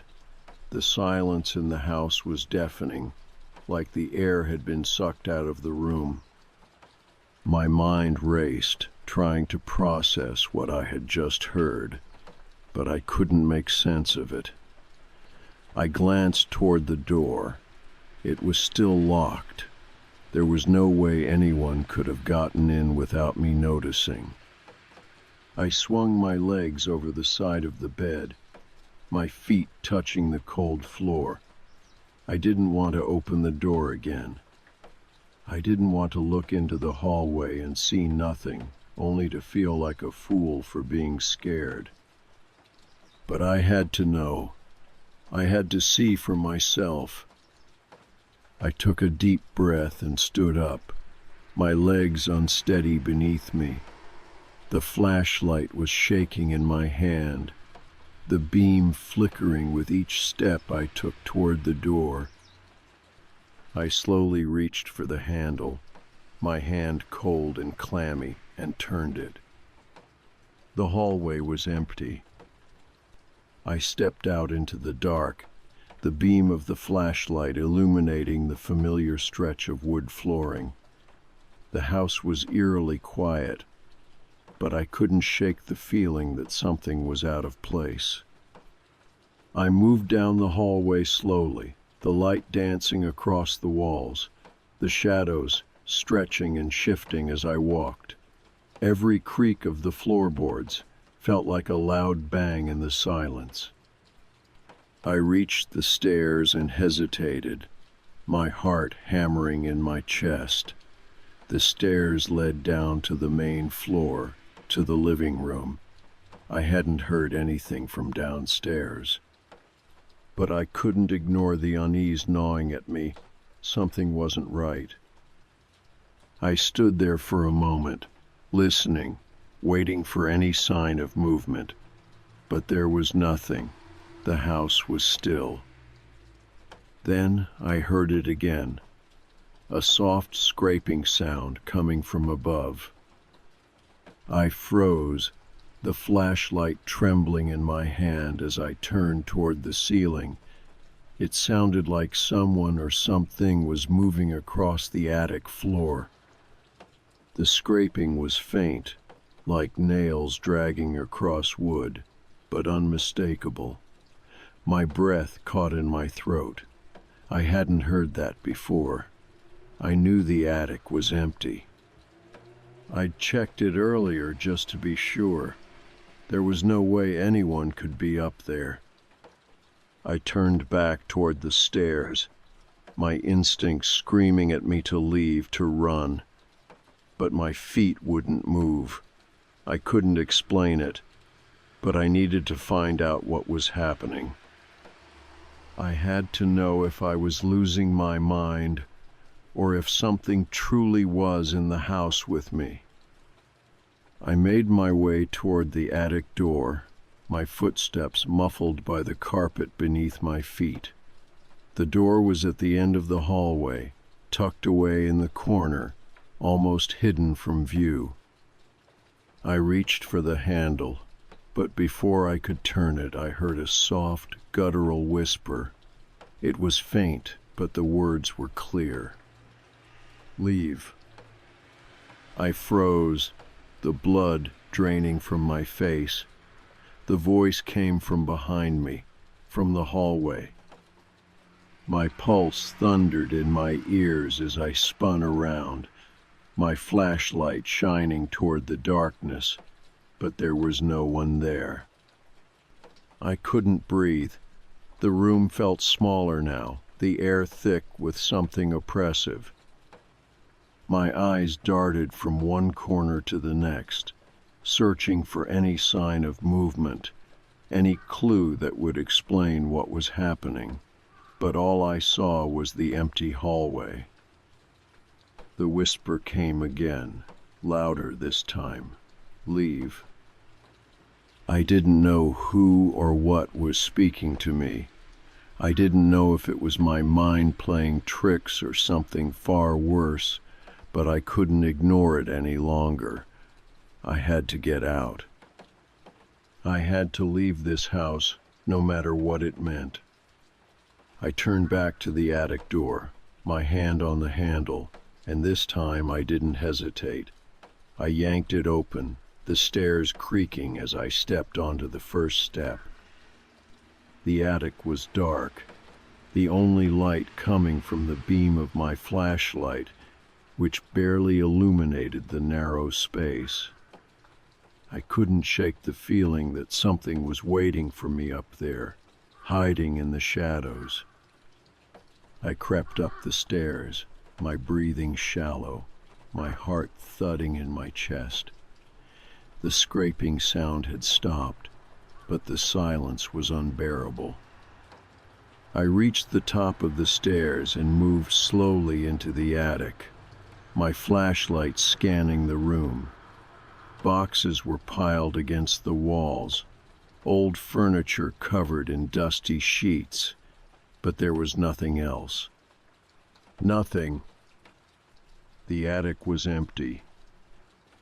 I let out a slow breath, trying to calm myself. I was being paranoid. I had checked this place earlier. There was no one here. Nothing was hiding in the shadows. I turned around to head back down, but as I took my first step, I felt it. The unmistakable sensation that I wasn't alone. The attic door slammed shut behind me. I whirled around, panic rising in my chest as I reached for the handle, but it wouldn't budge. My heart raced as I pulled on it again and again, but the door remained locked, sealed tight.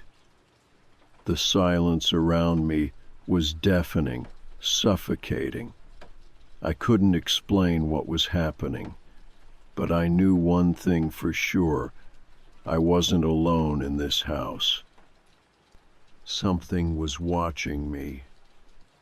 From the shadows, the door to the attic wouldn't budge. I pulled and yanked, my breath shallow, the sweat beading on my forehead. The flashlight in my hand trembled as I ran it over the door, searching for any crack, any weakness. But the door was locked, and no matter how hard I tried, it wouldn't open. I stumbled back from it, my mind racing, my pulse pounding in my ears. I had checked this place already, hadn't I? The attic was empty, the space beneath the dust-covered furniture undisturbed. Yet now, standing in the center of the room, I could feel the weight of the air pressing down on me, thick and heavy. It was like the attic itself was holding its breath, waiting for something to happen. I glanced around at the piles of old boxes and forgotten items, the cobwebs hanging from the beams, and the furniture, draped in faded sheets. Everything was exactly as I remembered it, yet it felt different. The very atmosphere of the room had shifted, as if something had changed, something had moved. I could sense it, that crawling unease creeping up my spine, telling me I was no longer alone. I turned back to the door, feeling the cold metal of the handle beneath my fingers. I didn't know how much longer I could keep this up. The tension was unbearable, the silence in the attic louder than the scraping of the footsteps or the whispers I had heard earlier. The house was alive with something I couldn't see, something that wouldn't show itself no matter how much I searched, how much I screamed into the dark. And then, just as suddenly as the panic began, it stopped. The air in the room lightened, and the feeling of being watched slowly receded. I took a deep breath, trying to calm my shaking hands, my mind swirling with 1,000 questions. What is happening? I walked slowly toward the corner of the attic, my flashlight beam cutting through the shadows. The beam caught on something small, old box, nearly hidden behind a stack of crates. I hesitated for a moment, my hand still trembling, before I knelt down and pulled it out. The box was wooden, heavy, with brass hinges that gleamed faintly in the dim light. I opened it cautiously, unsure of what I might find. Inside, there was nothing but a stack of yellowing papers, old photographs, and a few small trinket-like items, buttons, a locket, a small figurine. My fingers brushed over the papers, and I felt a strange coldness sweep over me. The photographs caught my attention first. They were old, black and white, faded with age. I couldn't tell who the people in the photos were, but the house in the background looked familiar. the same house I was standing in now. I flipped through them slowly, my heart sinking with each image. There was a photograph of a family standing in front of the house smiling. Another, of a woman holding a baby, her eyes blank and distant. And then another, of the same woman, but this time she wasn't smiling. She was staring directly at the camera, her face twisted in an expression of fear. The last photo was the worst. It was taken inside the house. There was a hallway, the same hallway I had been hearing the footsteps in. And standing there, in the shadows, just beyond the edge of the light, was a figure. A person, half hidden, their features obscured. A chill ran through me as I stared at the photograph. I could feel the hairs on the back of my neck standing on end. The figure in the hallway, the shadowy shape that was just barely visible, was me. It had to be. I had never seen this photo before, but the hallway, the way the figure stood, the way the light fell, it looked like it was taken only a few nights ago. I felt my stomach twist into knots. My mind couldn't make sense of what I was seeing. How could this be possible? I hadn't been in this house that long. I had no memory of ever taking this photo. Had someone else been here? I felt my pulse spike as the words ran through my mind. I slammed the box shut and backed away from it, my head spinning, the walls of the attic closing in around me. I needed to get out. I needed to leave, but the door was still locked. The house was pressing in on me, the air thick with the oppressive weight of something unseen. I needed air. I needed to breathe. I ran back to the attic door, banging on it with my fists, but it wouldn't open. Panic surged within me again, my breath shallow, the flashlight shaking in my hand. I pounded the door harder, calling out for help, but my voice cracked in the air, desperate and raw. No one answered. I turned back toward the room, my flashlight flickering and dimming. The beam of light caught something else, another photograph, wedged between the floorboards. It was half buried in dust and grime, but it was different from the others. I bent down and pulled it out, holding it in my shaking hands. The photograph was of a man I didn't recognize. He was standing in the same hallway as in the other photos, his face obscured by shadow. The man in the photo looked like he was watching someone, his eyes following the camera with an intensity that made my skin crawl. There was something about the way he stood, the way his posture was too stiff, too unnatural, that made it clear he was not supposed to be there. I felt my breath catch in my throat. The man in the photo, it was like he had stepped out of the shadows and into the room with me. It was as if the photograph was a portal to something else, something that I didn't want to understand. The light in the attic flickered once more, and then went out. The darkness swallowed me whole. I was alone in the attic, the walls closing in on me, and I could feel the weight of something behind me. Something that didn't belong here, something that had been here long before I ever stepped foot in the house. I turned, my flashlight useless in the dark, my heart pounding, my body frozen in place. I heard it again, the unmistakable sound of footsteps, slow and deliberate, echoing in the dark. But this time they weren't outside my door. They were coming from the hallway inside the house. and I wasn't alone anymore. The footsteps were closer now, closer than they had ever been. I heard the creak of floorboards, the soft shuffle of feet moving toward me. I turned, but the light was gone and the darkness was thick and all-encompassing.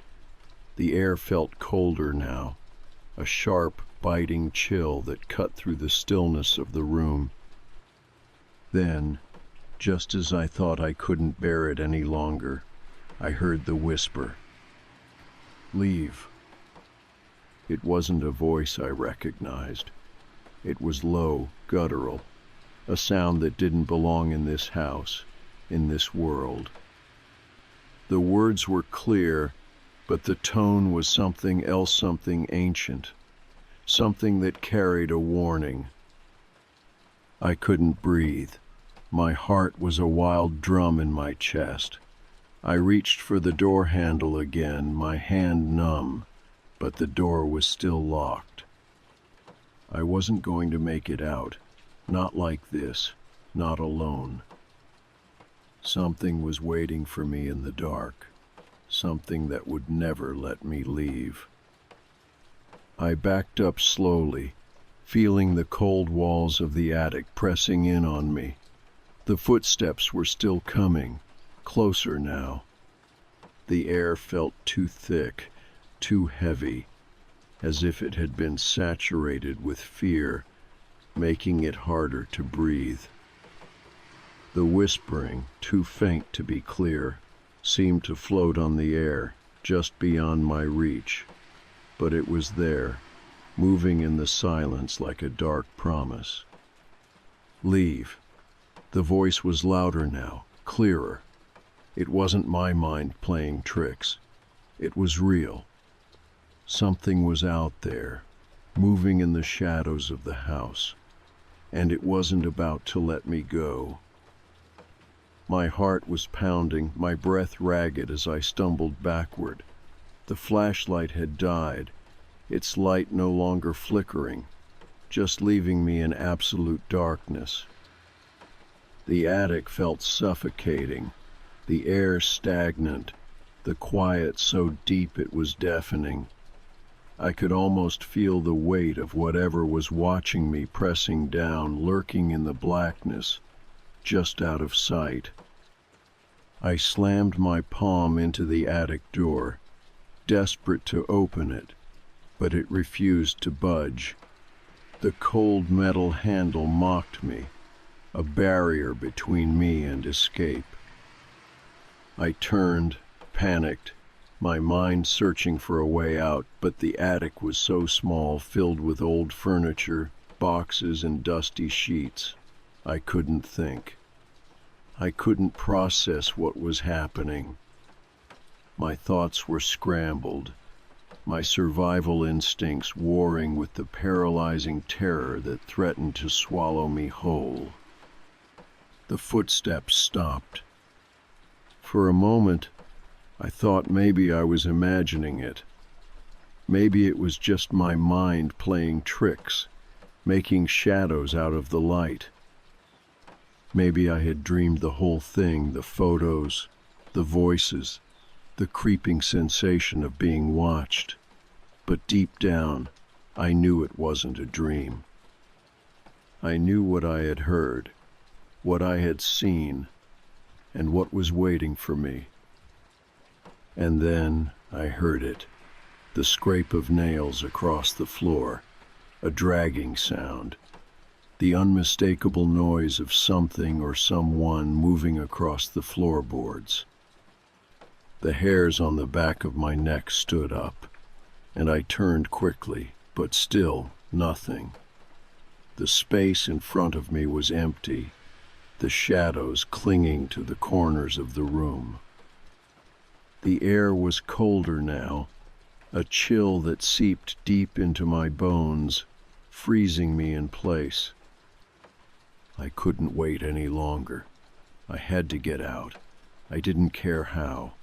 I didn't care if I had to break down the door, throw myself through the window. I had to escape.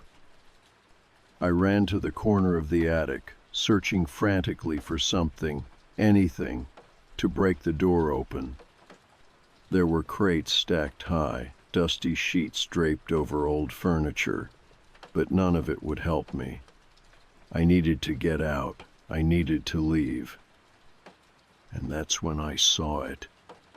A small window at the far end of the attic. It was barely visible, hidden behind a stack of boxes, but there it was. The glass was cracked, old and brittle, but it would give me a way out. I darted toward it, my heart in my throat. The closer I got, the more I could feel the weight of the house pressing in. I grabbed the edge of the window frame, my fingers numb, and yanked. It didn't budge. I tried again, more forcefully this time, my body trembling, but the window was stuck, the frame sealed shut by years of disuse. The scraping noise came again, louder this time, unmistakable. Something was moving in the dark, something that shouldn't be there. My breath hitched as I spun around, the darkness in the room swallowing me whole. The shadows seemed to stretch, curling around the edges of the attic as though they were alive. I could hear it now, the unmistakable sound of something crawling, dragging itself across the floor, getting closer, coming toward me. I spun around, looking for anything, any way to defend myself, but there was nothing. The attic was bare except for the old furniture and boxes, the dusty remnants of forgotten lives. My pulse raced in my chest, my hands trembling as I turned back to the window. I pulled harder, but it still wouldn't open. I tried to force it again, but the window was stuck, too old and fragile to give way. And then I heard it, the sound that made my blood run cold, a low, guttural laugh, as if something was amused by my desperation. The laugh echoed in the attic, bouncing off the walls, and the floor creaked beneath me. It wasn't my imagination. It wasn't just the house settling. This was real. I grabbed the chair closest to me, swinging it in desperation, crashing it into the window, but the glass wouldn't break. The chair shattered on impact, sending splinters flying, but the window was intact, the glass still whole. Then the footsteps returned. But this time they weren't slow. They were fast, erratic, almost frantic. The floorboards creaked, the sound of heavy footsteps moving in a circle around me. The air was thick now, suffocating, the temperature dropping rapidly. My breath came in ragged gasps as I turned, searching for an escape. The shadows seemed to close in around me, crawling along the walls, dark shapes forming in the corners of my vision. I couldn't tell where they were coming from, but I knew they were there. And they were getting closer. I felt a cold hand on my shoulder. I screamed, spinning around, but there was nothing there. My heart was hammering in my chest, my body frozen in fear. My mind raced, but it couldn't keep up with the terror that had taken over. Someone was here with me. I could feel it. I could feel them watching me, moving in the dark, just beyond my reach. I slammed my hand against the window frame, the panic rising, my chest tightening with each breath. The window was still sealed shut. I couldn't get out. I couldn't escape. And then, as if on cue, the whispers began. They started faintly, like a breath, a murmur in the dark. But soon, the voices grew louder, more insistent, the words unintelligible, overlapping each other in a chorus of hushed tones. I could feel the air around me shift, feel the coldness settle into my bones as the voices grew louder, closer. Leave. The word was clear now, carried on the air, whispered in my ear, in my mind, in every inch of the space around me. It wasn't just a voice anymore. It was everywhere. It was inside me. I turned toward the doorway, my eyes searching for any sign of an escape. But there was nothing. The hallway was empty. The house was still. But the air was thick, the oppressive presence of something in the shadows, something that had been waiting, watching. And then I saw it, in the corner of the room, just beyond the edge of the light, a figure. It was standing there, motionless, watching me with eyes I couldn't see. But I could feel them, heavy and full of something I couldn't name. The figure took a step forward, and I took a step back, my heart pounding so loudly I could hear it in my ears. My breath came in gasps, my body trembling, but I couldn't move. I couldn't run. The figure stepped forward again, slowly, deliberately, until it was right in front of me. Its presence was suffocating. The darkness around it seemed to grow, to consume the room. I could feel the cold emanating from it, seeping into my skin, freezing me in place. And then the whisper came again, but this time it wasn't a warning. It's too late.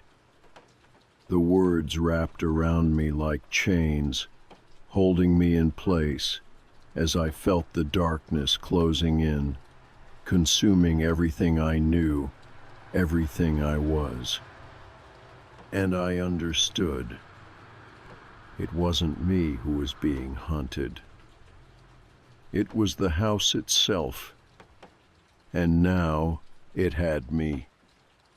The coldness settled in deeper, seeping into my bones like ice water. I tried to breathe, but the air felt too thick, too heavy. I couldn't move.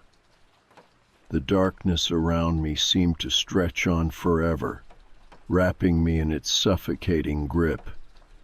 I could feel it, the weight of whatever was watching me, standing just beyond the edge of the light, waiting. My chest tightened with panic, but I couldn't seem to make my body obey. I couldn't run. I couldn't scream. The words echoed in my mind. It's too late. I wanted to break free, to shatter whatever this was, but I couldn't move, couldn't escape the pull of that voice. It wasn't just a whisper anymore. It was a command. It was as though the house itself was speaking to me, through whatever dark thing was standing just out of sight, just beyond the threshold of my vision. My breath caught in my throat as I strained to see through the shadows, but the figure in the corner didn't move. It was like it was waiting for me to make a move, to do something. I had to do something. I could feel the cold creeping deeper into me, the paralysis of fear threatening to swallow me whole. But then, something in me broke. A sharp, instinctive panic surged through me, and I snapped to action. I wasn't going to just stand there, not anymore. I wasn't going to let whatever this was, whatever had taken this house and made it its own, control me. I took a step back, then another, slowly inching toward the attic door. It was still shut, still locked, but I wasn't thinking about the door anymore. I needed a way out. I needed to escape this nightmare. The figure, whatever it was, didn't move, but I could still feel its presence, pressing against me, like it was right behind me, just inches away from my skin. I reached out for the door handle, my hand shaking violently, and in that instant, the whispers came again. Louder this time. It wasn't just one voice, it was many. Multiple voices all speaking at once, whispering things I couldn't understand, their words overlapping, tangled in a frenzy. Leave.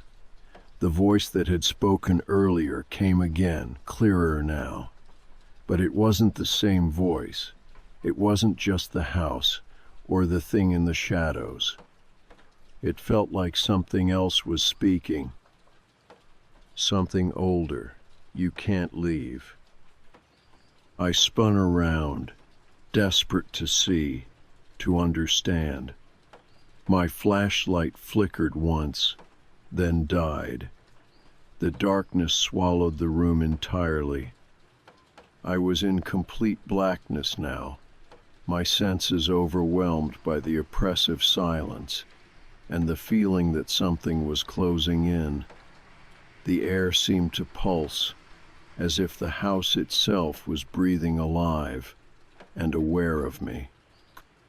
Then came the footsteps again. But this time they weren't slow, tentative steps. No, they were loud, deliberate. Someone or something was walking towards me. The sound was unmistakable now. Footsteps in the dark. Heavy, measured, and moving closer. I could feel the floor beneath me creak with each step they took, the vibrations sending tremors through my body. I should have been running. I should have been screaming, but I couldn't. My legs wouldn't cooperate. The footsteps stopped just behind me. My heart slammed against my rib cage, and I turned quickly, my flashlight still useless in my hand. I could see nothing in the dark, just the outline of the attic, the furniture, the piles of boxes that now seemed like looming figures in the gloom. I couldn't breathe. And then the whisper returned, cold and raspy, too close for comfort. You shouldn't have come here. It was right next to me. I couldn't see it, couldn't feel it, but I knew it was there.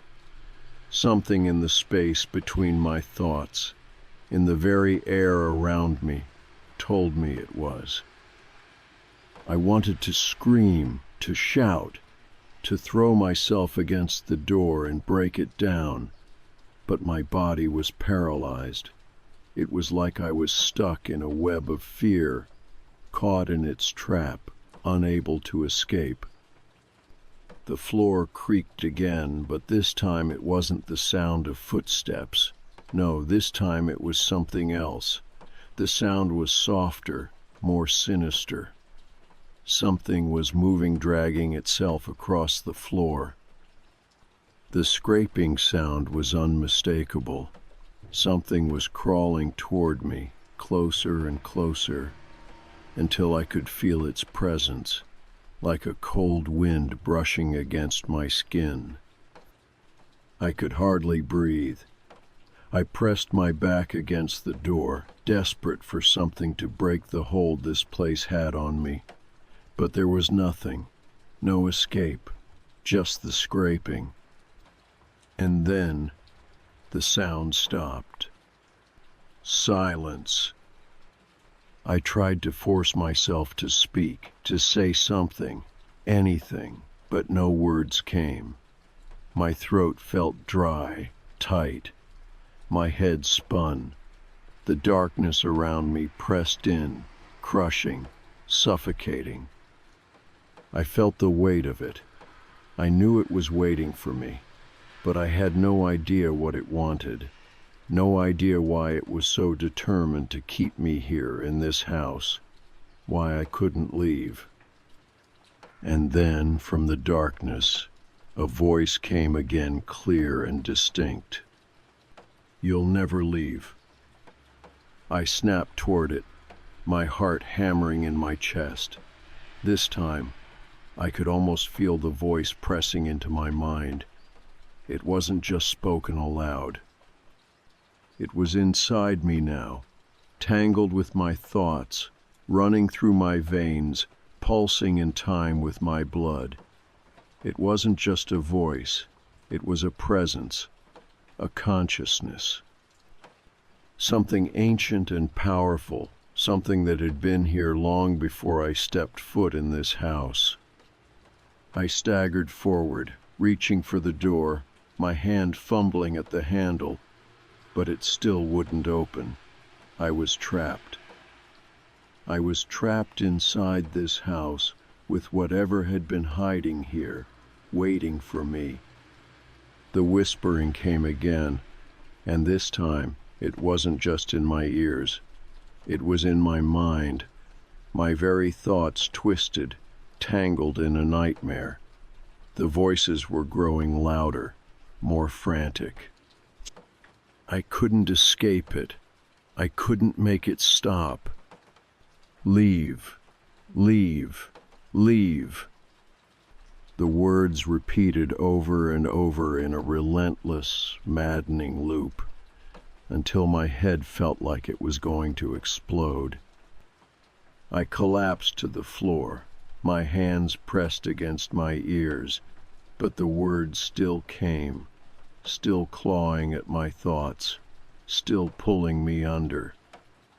My vision blurred as I tried to block it out, but it was useless. I was drowning in their voices, suffocating under the weight of their presence. And then, just as suddenly as it had begun, the voices stopped. The house fell silent. I opened my eyes slowly, my chest heaving, my heart racing. The darkness still surrounded me, but something had changed. The air felt different now, lighter. The suffocating presence had lifted, leaving behind an oppressive stillness. I could feel the weight of it lifting from my chest, though the fear remained tingling at the edges of my thoughts, clawing at my sanity. I didn't understand what had just happened, but I knew that whatever had been in this house wasn't finished. It was just waiting for me to slip up, waiting for me to make one more mistake. I stood up slowly, my legs weak beneath me, and made my way toward the door again. This time, when I reached for the handle, it turned. It wasn't locked anymore. I stepped into the hallway, my heart pounding in my chest. The house was still, too still, but there was something different about it now, something alive. And I knew that I wasn't the only one still here. Something else was watching. Something had been waiting all this time. I stepped into the hallway, the silence wrapping around me like a cold blanket. My mind was still reeling, trying to process everything that had happened in the past few hours. But I couldn't shake the overwhelming sense that whatever had been waiting in this house wasn't finished with me. The heavy feeling of being watched, the whispers that had followed me, the footsteps that never quite made sense at all felt too real, too deliberate. I couldn't trust anything anymore. Nothing in this house felt safe. Nothing felt right. I turned, looking back at the attic door. The faintest echo of the voices seemed to linger in the air around it. The attic was still closed, still locked, but somehow I knew that whatever had been happening in this house had come from there, from the dark corners where light couldn't reach. It was like the house itself had come alive, its walls, its rooms, all echoing with a dark presence, one that wasn't going to let me go. My eyes drifted to the front door at the end of the hallway, the door I had locked, bolted shut earlier.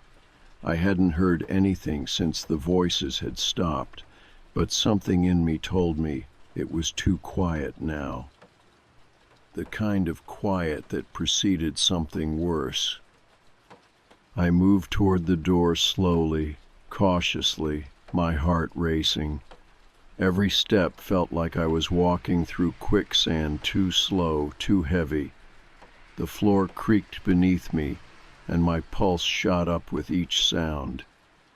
I reached for the door handle, my fingers trembling as they wrapped around it. The door opened easily, with barely a sound. My heart skipped a beat as I stepped outside, my eyes scanning the yard. The night air was cold, crisp, almost biting against my skin. The shadows of the trees stretched long under the faint glow of the streetlight, but there was no sign of movement. No one out there. Nothing. I stood there for a moment, trying to gather myself. I had to leave. I knew it. The house had tried to hold me, tried to trap me with its whispers, its darkness, but I couldn't let it. Not anymore. I took a deep breath, stepped out of the doorway, and turned toward the street. But as I started to walk away, a sound stopped me dead in my tracks, a faint scrape of metal against metal. My head whipped around, my stomach sinking as I realized the front door had shut. I hadn't touched it. I froze, my breath catching in my throat. The door had been open when I stepped out. I knew it. I'd heard it click open, but now it was closed, quiet, still. I stepped toward it, moving cautiously, my mind racing. Had I imagined it?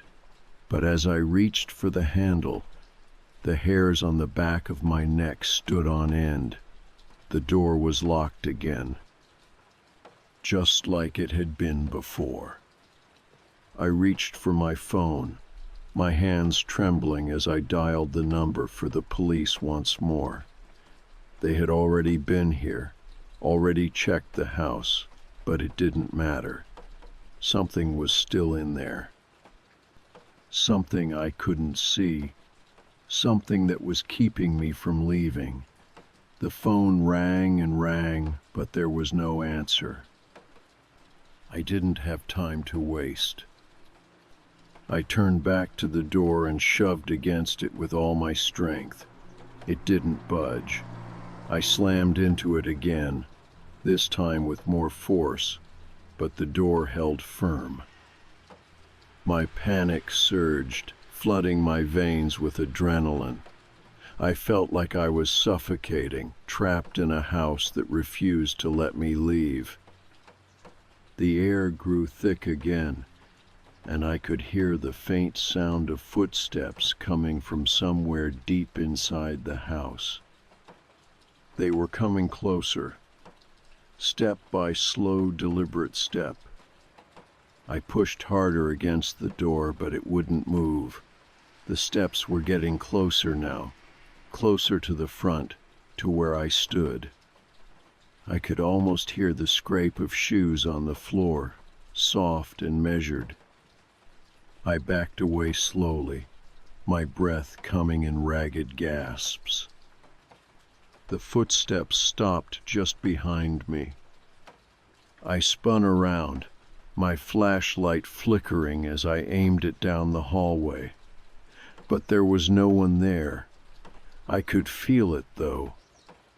That cold presence, that suffocating pressure in the air, pressing down on me like a weight. I turned back to the door, desperation rising in me. The door was still locked. I didn't know what to do anymore. I had tried to escape. I had tried to run, but every time I thought I was free, the house pulled me back. I was trapped here, in a place that wasn't just a house. It was something else, something alive. I stepped back again, my mind racing. The footsteps were still there, and then I heard it. A whisper, just behind me. "You shouldn't have opened the door." I spun around again, the flashlight beam cutting through the dark hallway. Nothing. There was no one there. The house was empty, but I couldn't shake the feeling that I wasn't alone. That thing, whatever it was, had been following me, had been in this house far longer than I had, and now it was right here, in the room with me. I turned back to the door, my heart pounding in my chest. This wasn't real. I couldn't let it control me.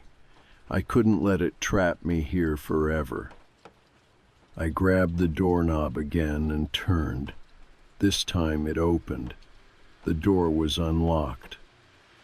I stepped outside, finally, into the cool night air. I didn't stop to look back. I couldn't. I didn't care what was still in that house, waiting for me. I ran. My feet pounded against the ground as I sprinted down the sidewalk, my breath coming in quick gasps. I didn't know where I was going, but I didn't care. I didn't look back. I didn't have to. I could feel it. The house, the thing inside, watching me. But I didn't stop. I kept running until my legs burned, until I couldn't breathe anymore, until I had put enough distance between me and that house. I didn't stop running until I heard the faintest whisper. "You'll never leave." I didn't look back. I didn't need to.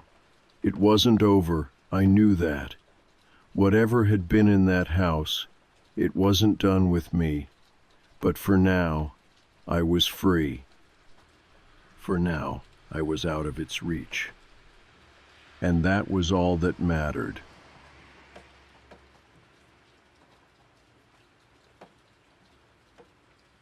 Working the overnight shift at Quick Stop Convenience wasn't anyone's first choice, but the pay was decent, and honestly, I needed the money. It wasn't glamorous, but it suited me, quiet, predictable, and rarely eventful. The store sat on a forgotten stretch of road on the outskirts of town. The only regular customers were truckers passing through, occasional college kids fueling up before heading home, or locals grabbing late-night snacks. Usually, I'd spend my shift flipping through magazines or scrolling mindlessly through my phone. But tonight felt different right from the start. It wasn't something I could immediately explain, just a slight unease that made the fluorescent lights seem harsher, the hum of refrigerators louder, and the empty aisles lonelier than usual. It was nearing midnight, and the store had been empty for over an hour when I first noticed the car. I was wiping down the coffee counter, yawning and glancing toward the clock, when my eyes caught sight of headlights pulling into the lot across the street.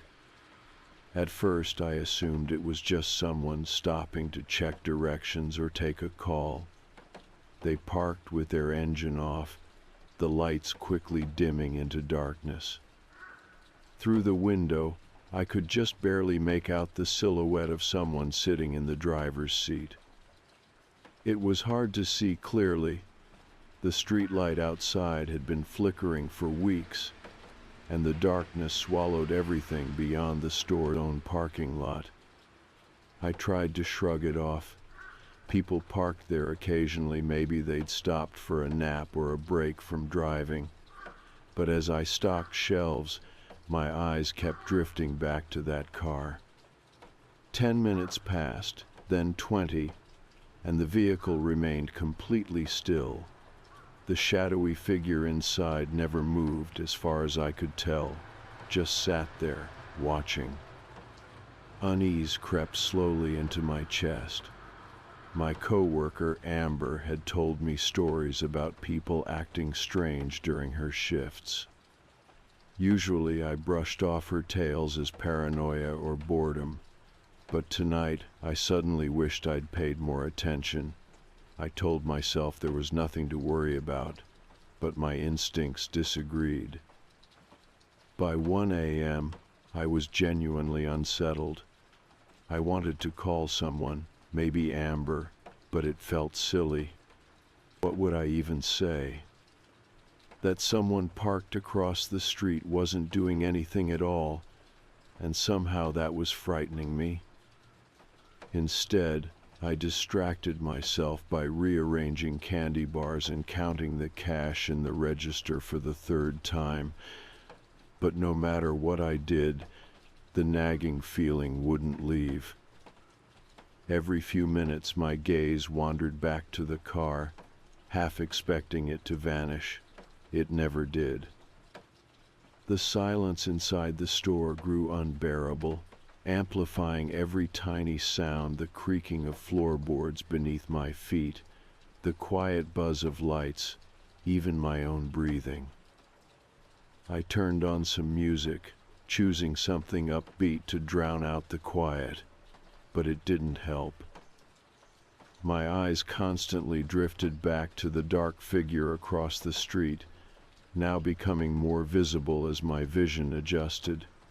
The driver just sat there, a vague shape barely illuminated by the dashboard glow. Finally, at around 2 a.m., I convinced myself to go outside. Maybe confronting the situation would relieve some of my anxiety. I stepped out cautiously into the cool night air, pulling my jacket tightly around me as I glanced across the road. The car was parked at an odd angle, its dark paint blending with the night. I couldn't see a license plate clearly, and there was no sound coming from it. Taking a breath, I called out tentatively, "Hey, do you need anything?" Silence answered me. My pulse quickened, and I felt incredibly exposed standing under the fluorescent store lights. I took another step forward, shouting a bit louder this time, "If you need directions, I can help." Still nothing. But then, ever so slightly, the shadow inside shifted. My heart jumped. They knew I was there. They could clearly see me, but they weren't responding. Why weren't they responding? Fear clawed at my throat, and I quickly retreated back inside, locking the door behind me. Once back at the counter, I realized my hands were shaking. Determined to calm down, I took deep breaths and convinced myself I was being ridiculous. People did strange things at night all the time. It didn't mean anything. Even so, I found myself pulling the phone closer just in case. Around 3 a.m., when I glanced up again, my heart stopped.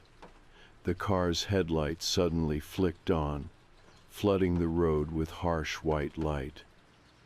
My breathing quickened as the car slowly pulled forward, turning across the street directly toward the store. I stood frozen, gripping the counter, unable to look away as the car crept closer, its headlights glaring through the store window, blinding me momentarily. When my vision cleared, The car had stopped right in front of the entrance, the engine idling softly. I could see the driver clearly now, a man in his early 30s, dark hair, pale skin. He didn't move, didn't get out, just sat perfectly still, staring straight ahead. But then, as though sensing my gaze, he slowly turned his head toward me. We stared at each other through the glass for what felt like an eternity. He looked ordinary enough, clean-shaven, neatly dressed, yet his eyes held something else, something unsettling. They were wide, unblinking, focused entirely on me. I felt a cold wave of dread crawl down my spine. Without thinking, I reached for the phone and dialed 911, keeping my eyes fixed on him. A dispatcher answered, and I quickly explained my situation, my voice shaking embarrassingly. The operator assured me an officer was nearby and would arrive within minutes. As soon as I hung up, the man in the car shifted slightly, as if realizing I'd called someone. Without breaking eye contact, he suddenly smiled a slow, deliberate, knowing smile that made my stomach churn. Then abruptly, he turned away, put the car into gear, and pulled out slowly onto the road, disappearing into the darkness just as the police cruiser rounded the corner, its lights flashing reassuringly. My knees felt weak as the officer walked inside, glancing around the empty store with mild confusion. I explained everything, embarrassed by how trivial it sounded now. The officer nodded patiently, took notes, and walked around outside to check the lot. Returning, he shrugged apologetically. "No sign of him now," he said gently. "Probably just some weirdo passing through. Happens sometimes out here. Call us back if he returns." I nodded, thanking him as he left, but after he drove away, the silence felt worse than before. The image of the man's face stayed with me. His unsettling smile burned into my mind. The night wore on slowly, painfully. Every passing minute felt longer than the last. By the time morning finally arrived, I felt drained and paranoid, jumping at every noise. When Amber arrived to relieve me, I told her the story, expecting skepticism. Instead, she looked worried.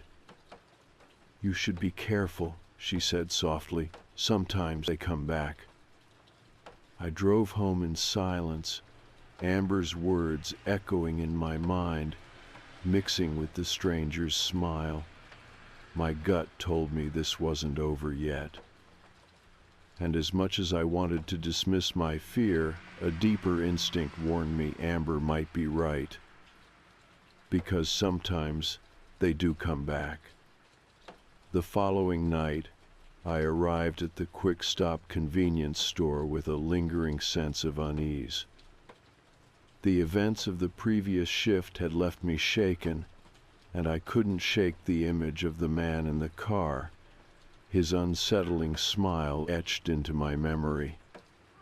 Amber's warning echoed in my mind, "Sometimes they come back." As I unlocked the door and stepped inside, the familiar chime sounded, and the fluorescent lights flickered to life. The store appeared as it always dyed, rows of neatly stocked shelves, the hum of the refrigerators, and the faint aroma of stale coffee. Yet an undercurrent of tension made everything feel slightly off-kilter. Determined to maintain a sense of normalcy, I busied myself with routine tasks, restocking shelves, checking expiration dates, and tidying the counter. Despite my efforts, I found myself glancing toward the windows every few minutes, half expecting to see the mysterious car parked across the street. Hours passed without incident. The usual trickle of late-night customers came and went: a trucker grabbing a cup of coffee, a teenager purchasing snacks, an elderly man buying a newspaper. Each interaction was brief and uneventful, yet I couldn't shake the feeling of being watched. Around 2 a.m., as I was wiping down the coffee station, the bell above the door jingled. I looked up, expecting another customer, but the store was empty. A chill ran down my spine as I stepped from behind the counter to inspect the entrance. The door was slightly ajar, swaying gently as if someone had just passed through. I stepped outside, scanning the parking lot and the road beyond. The street was deserted, save for the occasional flicker of the faulty streetlight. The mysterious car was nowhere in sight. I shivered, attributing the open door to a gust of wind or perhaps a faulty latch. Still, I couldn't shake the feeling that someone or something had been there. Returning inside, I locked the door firmly behind me and resolved to stay vigilant. I checked the security cameras, but the grainy footage revealed nothing unusual. The rest of the night passed slowly, each creak and groan of the building amplified by my heightened senses. As dawn approached and my shift neared its end, I felt a mixture of relief and exhaustion. I told myself that the previous night's events had been a fluke, a one-time occurrence that wouldn't repeat. Yet deep down, I couldn't ignore the nagging suspicion that this was just the beginning.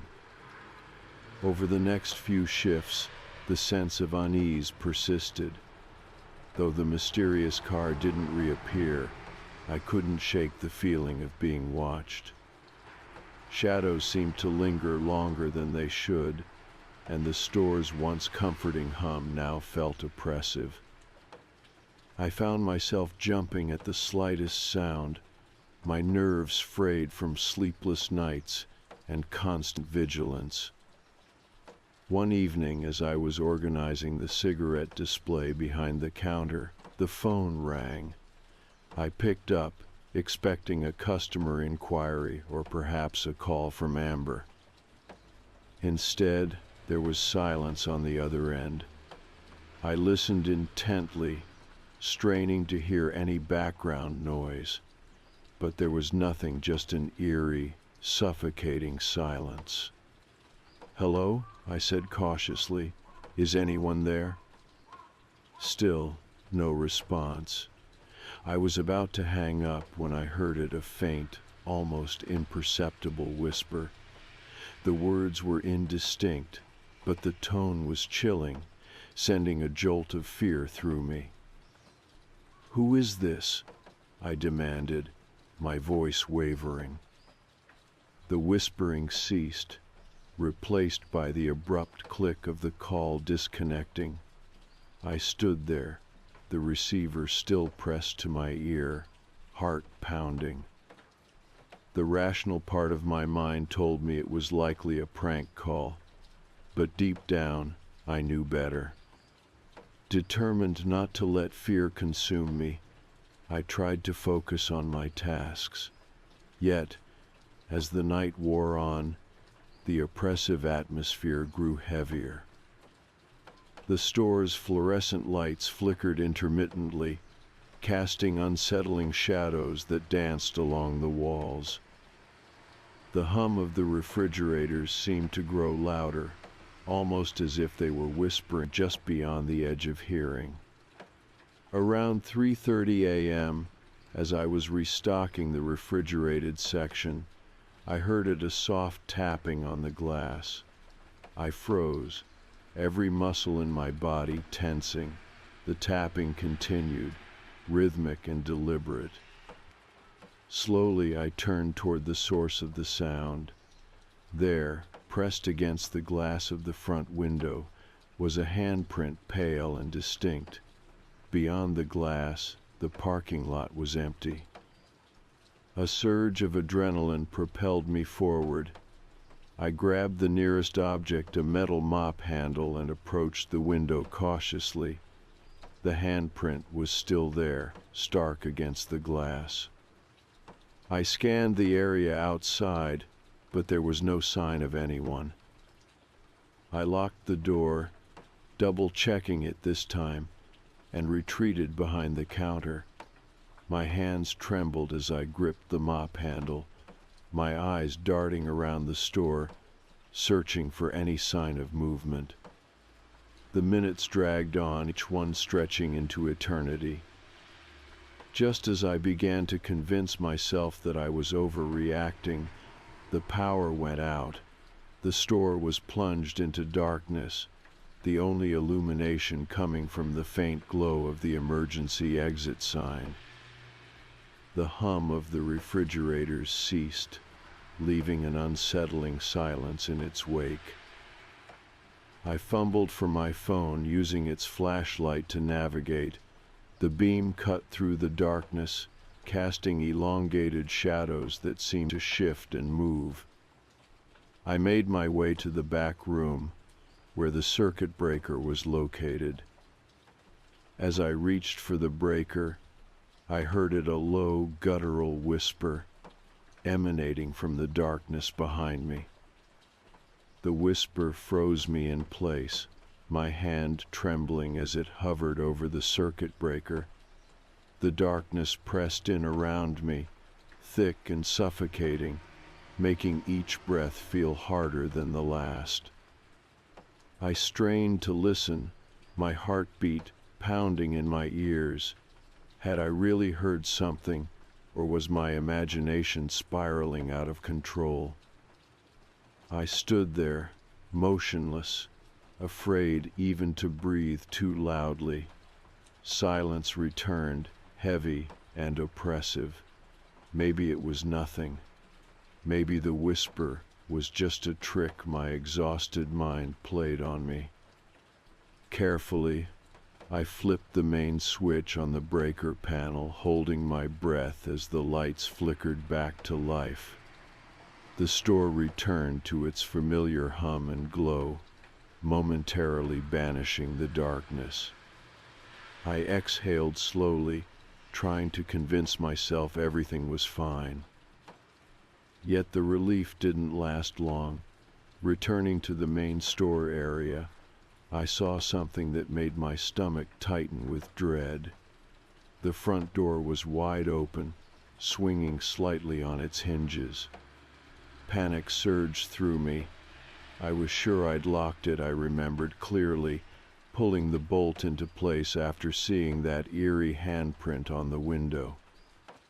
Rushing forward, I closed and bolted the door once more, my hands shaking as I secured the lock. I peered outside into the empty parking lot, my pulse racing. The street remained deserted, the faulty street lamp flickering ominously across the road. Nothing looked out of place, yet the air felt charged with tension, as if someone had just been standing there moments ago. I retreated behind the counter, desperately trying to rationalize what was happening. Maybe the lock was faulty. Maybe I'd imagined the whisper and the handprint. Sleep deprivation could do strange things to the mind, but deep down, I knew better.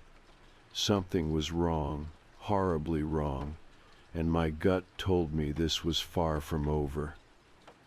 The rest of the shift crawled by painfully slow. Every few minutes I checked the doors and windows, triple-checked the locks, and jumped at every minor sound. When the morning sunlight finally broke through the windows, I nearly cried with relief. When Amber arrived to relieve me, she took one look at my pale face and wide eyes, and her expression filled with concern. "What happened to you?" she asked softly, her voice hesitant. I recounted everything: the power outage, the open door, the whisper in the darkness. As I spoke, Amber's expression grew more and more troubled. She didn't dismiss me this time, didn't offer easy reassurances. Instead, she seemed genuinely scared. "You should report this," she said firmly. "Talk to the manager or call the cops again. Something isn't right here." I agreed quietly, though a part of me feared the police would again dismiss me as paranoid. I drove home in silence, dread weighing heavily on my shoulders. At home, sleep came in restless, fitful bursts. I dreamt of dark figures, disembodied whispers, and a faceless man standing silently across the road, watching my every move. When I awoke in the late afternoon, I felt even more exhausted than before. Anxiety had firmly embedded itself in my chest, making each moment feel strained. But I couldn't afford to miss a shift, and I knew I'd have to return to that store, back into the heart of whatever was happening. As night fell once more, dread churned my stomach. I parked in front of the store, hesitating before stepping out into the dark parking lot. The air felt heavier tonight, thick with foreboding. Glancing across the street, my heart lurched. The same car from the other night sat parked exactly where it had before, lights off, engine silent, just waiting. I hurried inside, locking the door immediately behind me. I took a deep breath, my eyes never leaving that car. Time slowed to a crawl, each minute stretching painfully as the car remained motionless, its occupant hidden in shadow. Around midnight, I finally decided to call the police again. As I dialed the number, my hands trembled slightly. A dispatcher answered, and I described the situation as calmly as possible. "We'll send someone to check it out," she assured me gently. "Just stay inside and keep your doors locked." Minutes passed slowly. I stood by the window, watching the car, my stomach twisted with apprehension. Finally, a police cruiser pulled into the lot, stopping briefly in front of the store before approaching the mysterious car across the road. I watched intently as the officer stepped out, flashlight in hand, and approached the vehicle carefully. He shone the beam into the windows, circled the car several times, then looked back toward the store, shrugging slightly. My heart sank. The officer returned to his cruiser and drove slowly over to me, stepping inside the store moments later. "Nobody inside," he said, shaking his head slightly. "The car's empty." "That's impossible," I protested. "I've been watching it the whole time. It never moved. Someone was inside. They must have slipped away." The officer sighed gently. "I believe you, but there's nobody there now. I'll run the plates and see if anything comes up, but unless someone actually threatens or approaches you, there's not much more we can do." After he left, my sense of safety vanished entirely. I was on my own again, trapped in this brightly lit store, surrounded by darkness and unanswered questions. Every sound made me jump. Every shadow seemed to move unnaturally. Just past 2 a.m., as fatigue began to set in, my phone buzzed. My stomach tightened as I glanced down at an unknown number flashing on the screen.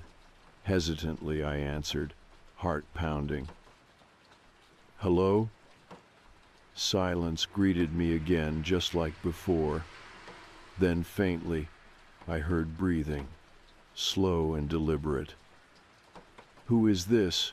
I demanded, my voice shaking. A low chuckle crackled through the line, sending chills down my spine. Then a voice, soft, male, calm, spoke gently. "You already know who this is," the voice whispered. "We've met before, haven't we?" Panic surged through me. "Leave me alone," I snapped, voice rising with fear. "I'll call the police." "They won't help," he whispered calmly. "You know that already." "Why are you doing this?" I asked desperately, gripping the counter to steady myself. Another low laugh, quiet and mocking. "Because I can. Because no one's going to stop me. Because we're alone here." Then abruptly, the line went dead. I stood frozen, the phone slipping from my hand onto the counter. My breathing came in short, panicked gasps. He was toying with me, tormenting me. And worst of all, he was right, the police couldn't help. The rest of the shift passed in a blur of terror and paranoia. When dawn finally arrived, I was barely holding myself together. Amber arrived early, concern etched deeply into her face. "You're done here," she said firmly after hearing my story. "Quit, leave town, do whatever you have to do. Just don't come back." But leaving felt impossible. This man, whoever he was, knew me now. He had targeted me, personally, deliberately. Running felt useless, yet staying felt terrifying. As I walked out into the morning sunlight, I glanced across the street, half expecting to see the car still parked there. But it was gone, vanished like a nightmare. Still, I felt eyes watching me from somewhere hidden, waiting patiently for night to fall once more. The next few days blurred together into one continuous loop of anxiety. Even during daylight hours, I felt a shadow hovering just out of sight. Sleep became impossible. Every time I closed my eyes, the quiet, mocking voice on the phone echoed through my head. My nerves were frayed, and every noise startled me. I'd taken Amber's advice and spoken with my manager, Carl, about quitting. He'd barely seemed to notice my distress, shrugging off my complaints as paranoia born from night shifts. "You're tired," he'd said dismissively. "Give it another week. If things don't improve, then we'll talk about it." Another week felt impossible, but I needed the paycheck. I briefly considered packing up and leaving town entirely, but something inside me resisted the idea of running. It felt unfair. Why should I abandon my life because of one man's twisted game? On my first night back at the store after those terrifying phone calls, I arrived early. Amber lingered a bit after her shift, trying to reassure me, even offering to stay later. But I didn't want to drag her into this. Whatever was happening felt personal, isolated, targeted at me specifically. After Amber reluctantly left, I locked the doors immediately and checked the locks repeatedly. I glanced nervously at the security cameras, their grainy images flickering softly on the old monitor behind the counter. Everything seemed normal, empty, quiet, but it was precisely that silence that unsettled me the most. Around midnight, the phone rang sharply, startling me out of my anxious thoughts. My pulse raced as I stared at the phone, its shrill ring piercing through the store's quiet hum. My hands trembled, but finally I picked up, holding my breath. "Hello?" I answered, my voice barely above a whisper. There was a pause on the other end, then the familiar, chilling breathing. "Stop calling me," I snapped, anger mixing with fear. "What do you want?" "You sound tired," he replied calmly, as if ignoring my question entirely. "Not sleeping well." "Leave me alone," I demanded again, trying to sound stronger than I felt. "I could," he said softly, "but where's the fun in that? It's just us here, you and me. Nobody's coming to help." "Who are you?" I asked desperately, trying to understand. "Why are you doing this?" There was a quiet, unsettling laugh on the other end. "You don't remember me, do you?" "What are you talking about?" I asked, confused and terrified. "Think hard," he said coldly. "We've crossed paths before." Before I could respond, the line went dead. My breath came in rapid, panicked gasps. His words made no sense. I had no idea who this person could be. But he clearly knew me, my name, my job, even the fact I hadn't been sleeping. I called the police again, determined not to be brushed off this time. When the officer arrived 20 minutes later, I explained everything again, including the phone calls and threats. The officer listened patiently, jotting notes but seeming unconvinced. "Listen," he said finally, "I can see you're upset, and we'll monitor this location more closely. But there's no concrete threat here, no physical evidence. It's possible someone's just harassing you. I'd suggest changing your number or taking a few days off." His casual dismissal of my fears frustrated me, but I thanked him anyway. He left, promising they'd keep an eye out, but I knew deep down I was on my own. The night wore on painfully slowly. I kept myself busy with meaningless tasks, straightening shelves, cleaning counters, anything to distract from my fear. Around 3 in the morning, exhaustion began to settle heavily over me, and my movements became sluggish. As I wiped down the counter, the sound of a car pulling into the parking lot startled me awake. My heart lurched. The car parked directly in front of the store, headlights illuminating the interior brightly. I froze, unable to move as the driver's door opened slowly. A tall man stepped out, dark jacket, jeans, short hair neatly combed. He stood still for a moment, silhouetted against the headlights, then walked calmly toward the door. Panic flooded through me as I scrambled for my phone. Before I could dial, he gently tapped on the glass, staring directly into my eyes, a faint smile on his lips. "Open the door," he said calmly, his voice muffled through the glass. "I just want to talk." I shook my head frantically, backing away from the door, my legs trembling. His smile widened slightly, unsettlingly patient. "I won't hurt you," he said softly.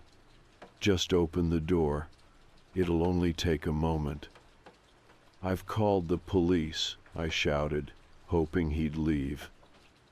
He laughed quietly, as though I'd told a joke.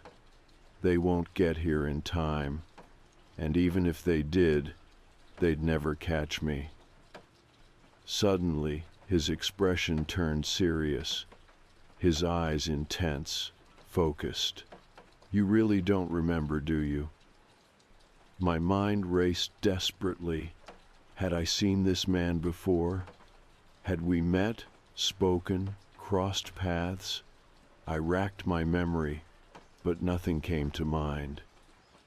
3 years ago," he said softly, watching my face carefully. Think about it. My blood ran cold. 3 years ago, I'd worked in another store, a gas station closer to town. Memories flooded back a robbery attempt one night, a masked man with a knife screaming at me to open the register. I'd managed to trigger a silent alarm, and police arrived quickly. The robber fled, but they'd caught him a block away. He'd gone to prison. I'd never seen his face clearly beneath the mask.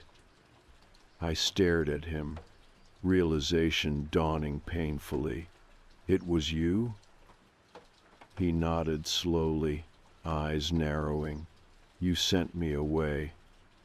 3 years locked in a cage because of you. You robbed me, I said, my voice trembling with anger. You had a knife. What did you expect? He stepped closer, pressing his palm gently against the glass. I expected you to cooperate, to stay quiet. Instead, you ruined my life. I did nothing wrong, I insisted weakly, panic gripping my throat. You made your own choices. So have you, he replied coldly, and now I've made mine. He stepped back slowly, his eyes never leaving mine. I'll see you soon, he promised, turning calmly back to his car. I watched helplessly as he drove away, leaving me trembling and terrified. I called the police again, telling them everything. They took my statement seriously this time, promising to look into the man's background and providing a patrol officer to watch the store for the next few nights. But the damage was done. He'd succeeded his threats, his stalking, his mind games, all intended to break me down. I spent the rest of my shift in a daze of anxiety and fear, unsure what my next step should be. When Amber arrived that morning, she took one look at my pale face and hugged me tightly. You're quitting, she said firmly, today. I didn't argue. I couldn't handle another night trapped behind that counter, waiting for him to return. But even as I left the store for the last time, escorted by Amber, I knew it wasn't over. He was still out there, waiting, watching, planning. And deep down, I knew our paths would cross again, whether I liked it or not. Leaving the store didn't bring the relief I'd hoped for. In fact, stepping away from that nightly routine only seemed to amplify my anxiety. I'd always assumed my job was the reason he'd targeted me, that once I quit, I'd fade off his radar. But I was wrong. Now, sitting alone in my apartment each night felt infinitely worse. There were no distractions, no customers or tasks to occupy my mind, just silence, paranoia, and a gnawing fear that he'd find me again. The police promised to look into everything, but days passed without any concrete updates. I called frequently, only to be met with vague reassurances. It was clear to me that my stalker knew how to hide himself, knew how to stay just out of reach. Sleep became rare, and when I did drift off, dreams quickly twisted into nightmares, always featuring his calm, taunting voice, whispering threats I couldn't fully understand. After nearly a week of sleepless nights and restless days, I received a call from Detective Carter, who had been assigned to my case. His tone was serious as he informed me they'd identified the man from the surveillance footage at the store. His name was Thomas Reed, and he had an extensive record: armed robbery, assault, harassment. It matched perfectly with my memories of the man who'd robbed me 3 years earlier. Detective Carter explained that after serving his sentence, Thomas Reed had quietly disappeared off their radar. He'd moved around frequently, worked odd jobs, and stayed out of trouble until now. "We think he's been planning this for a while," Carter said carefully. "He seems fixated on revenge, blaming you specifically for his arrest." I swallowed hard, my throat tightening painfully. "What can I do?" He hesitated, sounding uncomfortable. "Stay vigilant. Don't go out alone, especially at night. If anything happens or you see anything suspicious, call us immediately." It was a warning, but it felt painfully insufficient. I thanked him anyway, hung up, and stared at the walls of my apartment, now feeling more like a prison than a home. Everything around me, the familiar furniture, photographs, and personal belongings, seemed foreign, almost sinister. They were reminders of how vulnerable I truly was. Later that evening, unable to bear the isolation, I invited Amber over. She arrived quickly, clearly sensing the urgency in my voice. Amber was the closest thing I had to family, someone I trusted implicitly, someone who'd seen firsthand the toll this ordeal had taken. We sat quietly on the couch, sipping coffee, both avoiding the topic we couldn't ignore. "I don't know how much longer I can do this," I finally admitted, my voice barely above a whisper. "Every sound makes me jump. I don't feel safe anywhere." Amber placed a comforting hand on mine, her eyes full of genuine worry. "Maybe you should leave town for a while," she suggested gently. "Stay with your parents or a friend, somewhere far from here." "I've thought about it," I confessed, voice shaking slightly. "But what if he follows me? What if it doesn't matter where I go?" Amber squeezed my hand tightly. "He's one man," she said firmly. "You can't let him control your life. If leaving gives you peace of mind, even for a little while, then do it." I considered her words carefully. Running felt cowardly, yet staying felt increasingly dangerous. Finally, I nodded slowly. "I'll call my parents tomorrow. Maybe a few weeks away is exactly what I need." Amber smiled encouragingly, clearly relieved. She stayed late, keeping me company until exhaustion finally overcame me.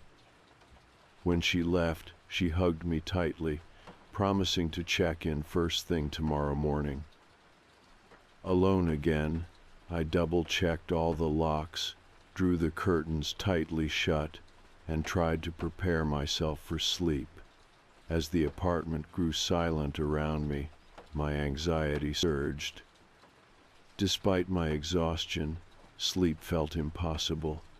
Hours passed as I stared at the ceiling, thoughts racing, listening to every creak and rustle outside my window. Just past midnight, my phone vibrated. I froze, heart pounding as I checked the caller ID. Unknown number. Trembling, I answered, already knowing exactly who it was. "Planning to run away again?" Thomas's voice was calm, almost conversational, yet filled with thinly veiled threat. "Leave me alone," I snapped, struggling to sound brave. "It's over." He laughed softly, chillingly. "Oh, it's far from over," he whispered. "You ruined my life. Did you really think I'd let you just walk away?" "I didn't ruin anything," I argued desperately. "You made your own choices." "Maybe," he replied smoothly, "but you sealed my fate when you called the cops. Now, it's your turn to pay." "Please," I pleaded, my voice shaking. "Just stop this. Leave me alone. I'm sorry for whatever happened. Just leave me alone." He paused, the silence stretching painfully. "No," he finally said quietly. "Sorry won't fix what you took from me, and now I'm going to take something from you." Before I could reply, the call disconnected abruptly.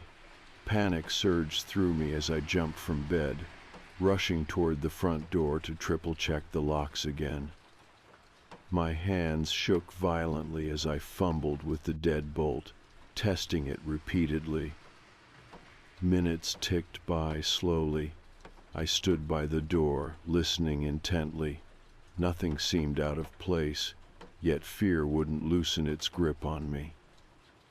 My apartment, once a place of comfort, now felt impossibly unsafe. Suddenly, the silence was shattered by a loud, sharp knock on the front door. I stumbled backward, heart racing uncontrollably. The knock repeated again, 3 quick, deliberate raps.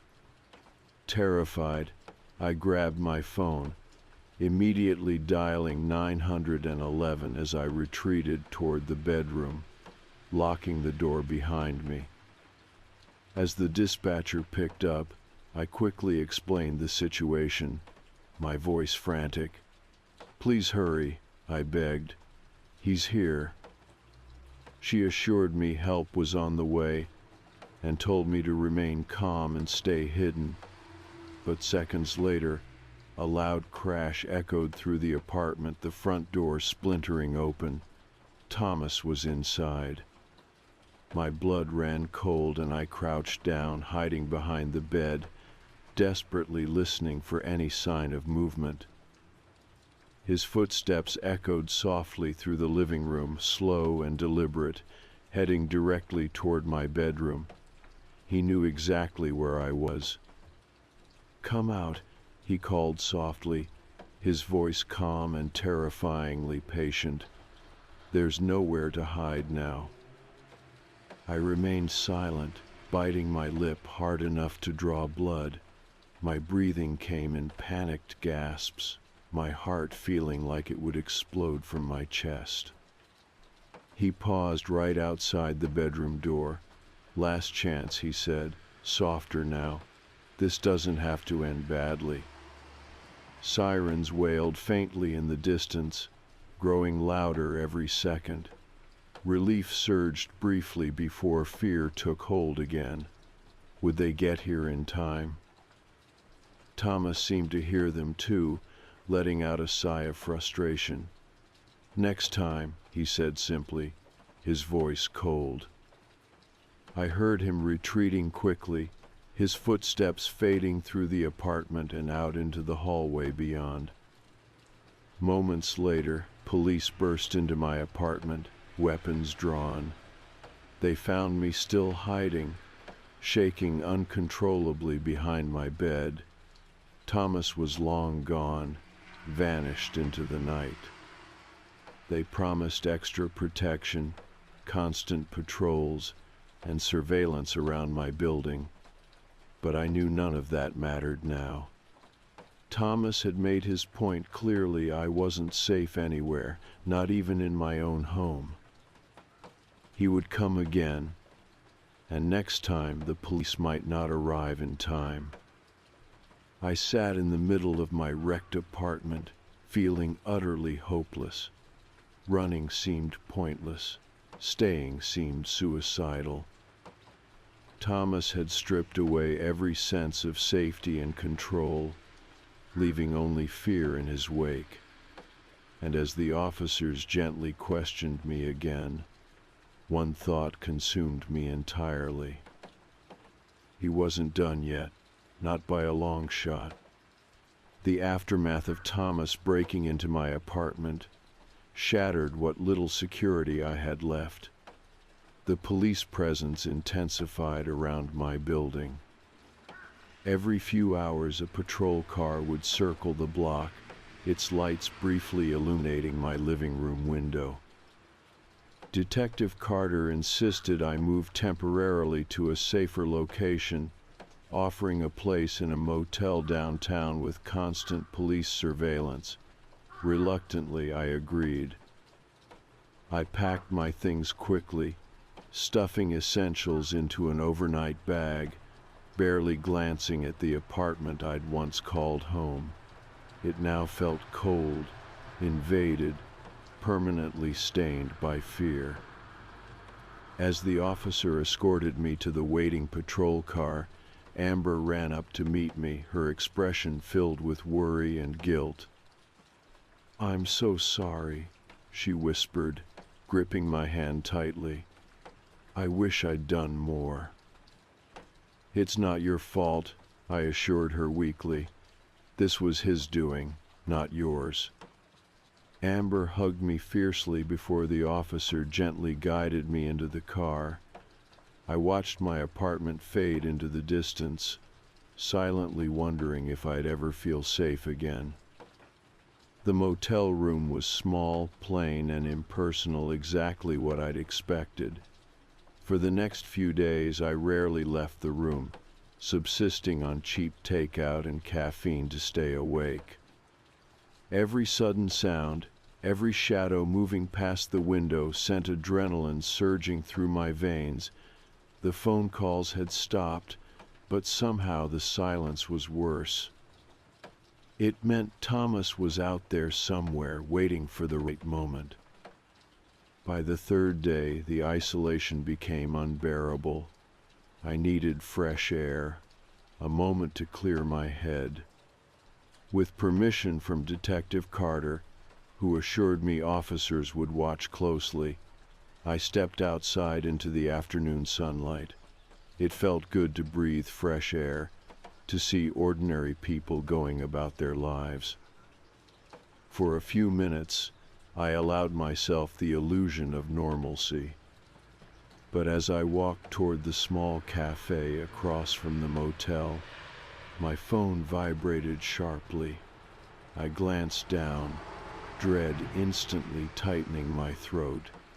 It was a text message from an unknown number. "Nice day for a walk, isn't it?" My pulse spiked as I spun around, scanning the street desperately. People moved past me, oblivious. Cars drove by casually. I saw nothing suspicious, yet my skin prickled with fear. Another text quickly followed. "You're making this easy for me." I rushed back toward the motel entrance, heart hammering painfully. Detective Carter was waiting for me inside, his face grim as I showed him the messages. "He's close," I whispered, shaking uncontrollably. "We have officers nearby," Carter reassured me calmly. "He won't get close enough to hurt you, I promise." But I no longer trusted promises. Thomas had proved repeatedly how easily he could slip through their fingers, and this time I couldn't shake the feeling that the end was near. That night, sleep was impossible. I sat awake in the darkness, staring at the locked motel room door. Hours passed painfully slow, each moment more agonizing than the last.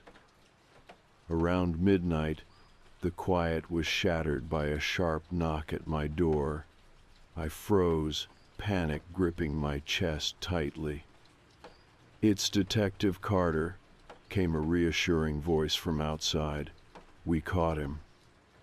My breath caught in my throat as relief flooded over me. Cautiously, I opened the door to see Carter standing there, his expression weary but victorious. "Thomas Reed was arrested a block from here," he explained quietly. "We found him hiding in an alley. He had your photo, your motel room number, even your schedule. He's in custody now." Tears of relief burned my eyes. "Are you sure it's really over?" "Yes," Carter said firmly. "He confessed immediately. We have more than enough to ensure he won't bother you again. You're safe now." I spent the next several days feeling numb, barely able to believe the ordeal had finally ended. The police presence gradually diminished, and eventually I returned home to my apartment. Amber helped me settle back in, trying her best to make things feel normal again. But nothing felt the same. Even with Thomas behind bars, I still sensed his presence, a lingering shadow that refused to fade completely. Weeks passed, and gradually, life returned to something resembling normalcy. I started seeing a counselor, trying to work through the trauma of the last several weeks. It helped, slowly teaching me how to cope with the lingering fear, the nightmares, and the anxiety that still tightened my chest every night. Months later, Detective Carter called again. "Thomas was sentenced today," he said solemnly. 15 years without parole. "Good," I whispered, relief flooding me again. "Thank you for everything." "Take care of yourself," he said warmly. "You've been through enough." After the call, I stood in my living room, looking around at the apartment I'd almost abandoned. Amber arrived shortly after, bringing pizza and attempting a smile. "So, it's really over?" she asked cautiously. I nodded, finally able to say it aloud. "Yes, it's finally over." We ate together in comfortable silence, watching old movies and pretending life was normal again. By the time Amber left late that evening, I felt calmer than I had in months. Thomas was gone, locked away. It was time for me to reclaim my life. That night, I lay in bed, staring up at the ceiling, feeling safe for the first time in forever. Just as sleep finally began to claim me, my phone buzzed gently. I jumped, heart racing immediately, panic surging back into my chest. Trembling, I reached for the phone, seeing another unknown number.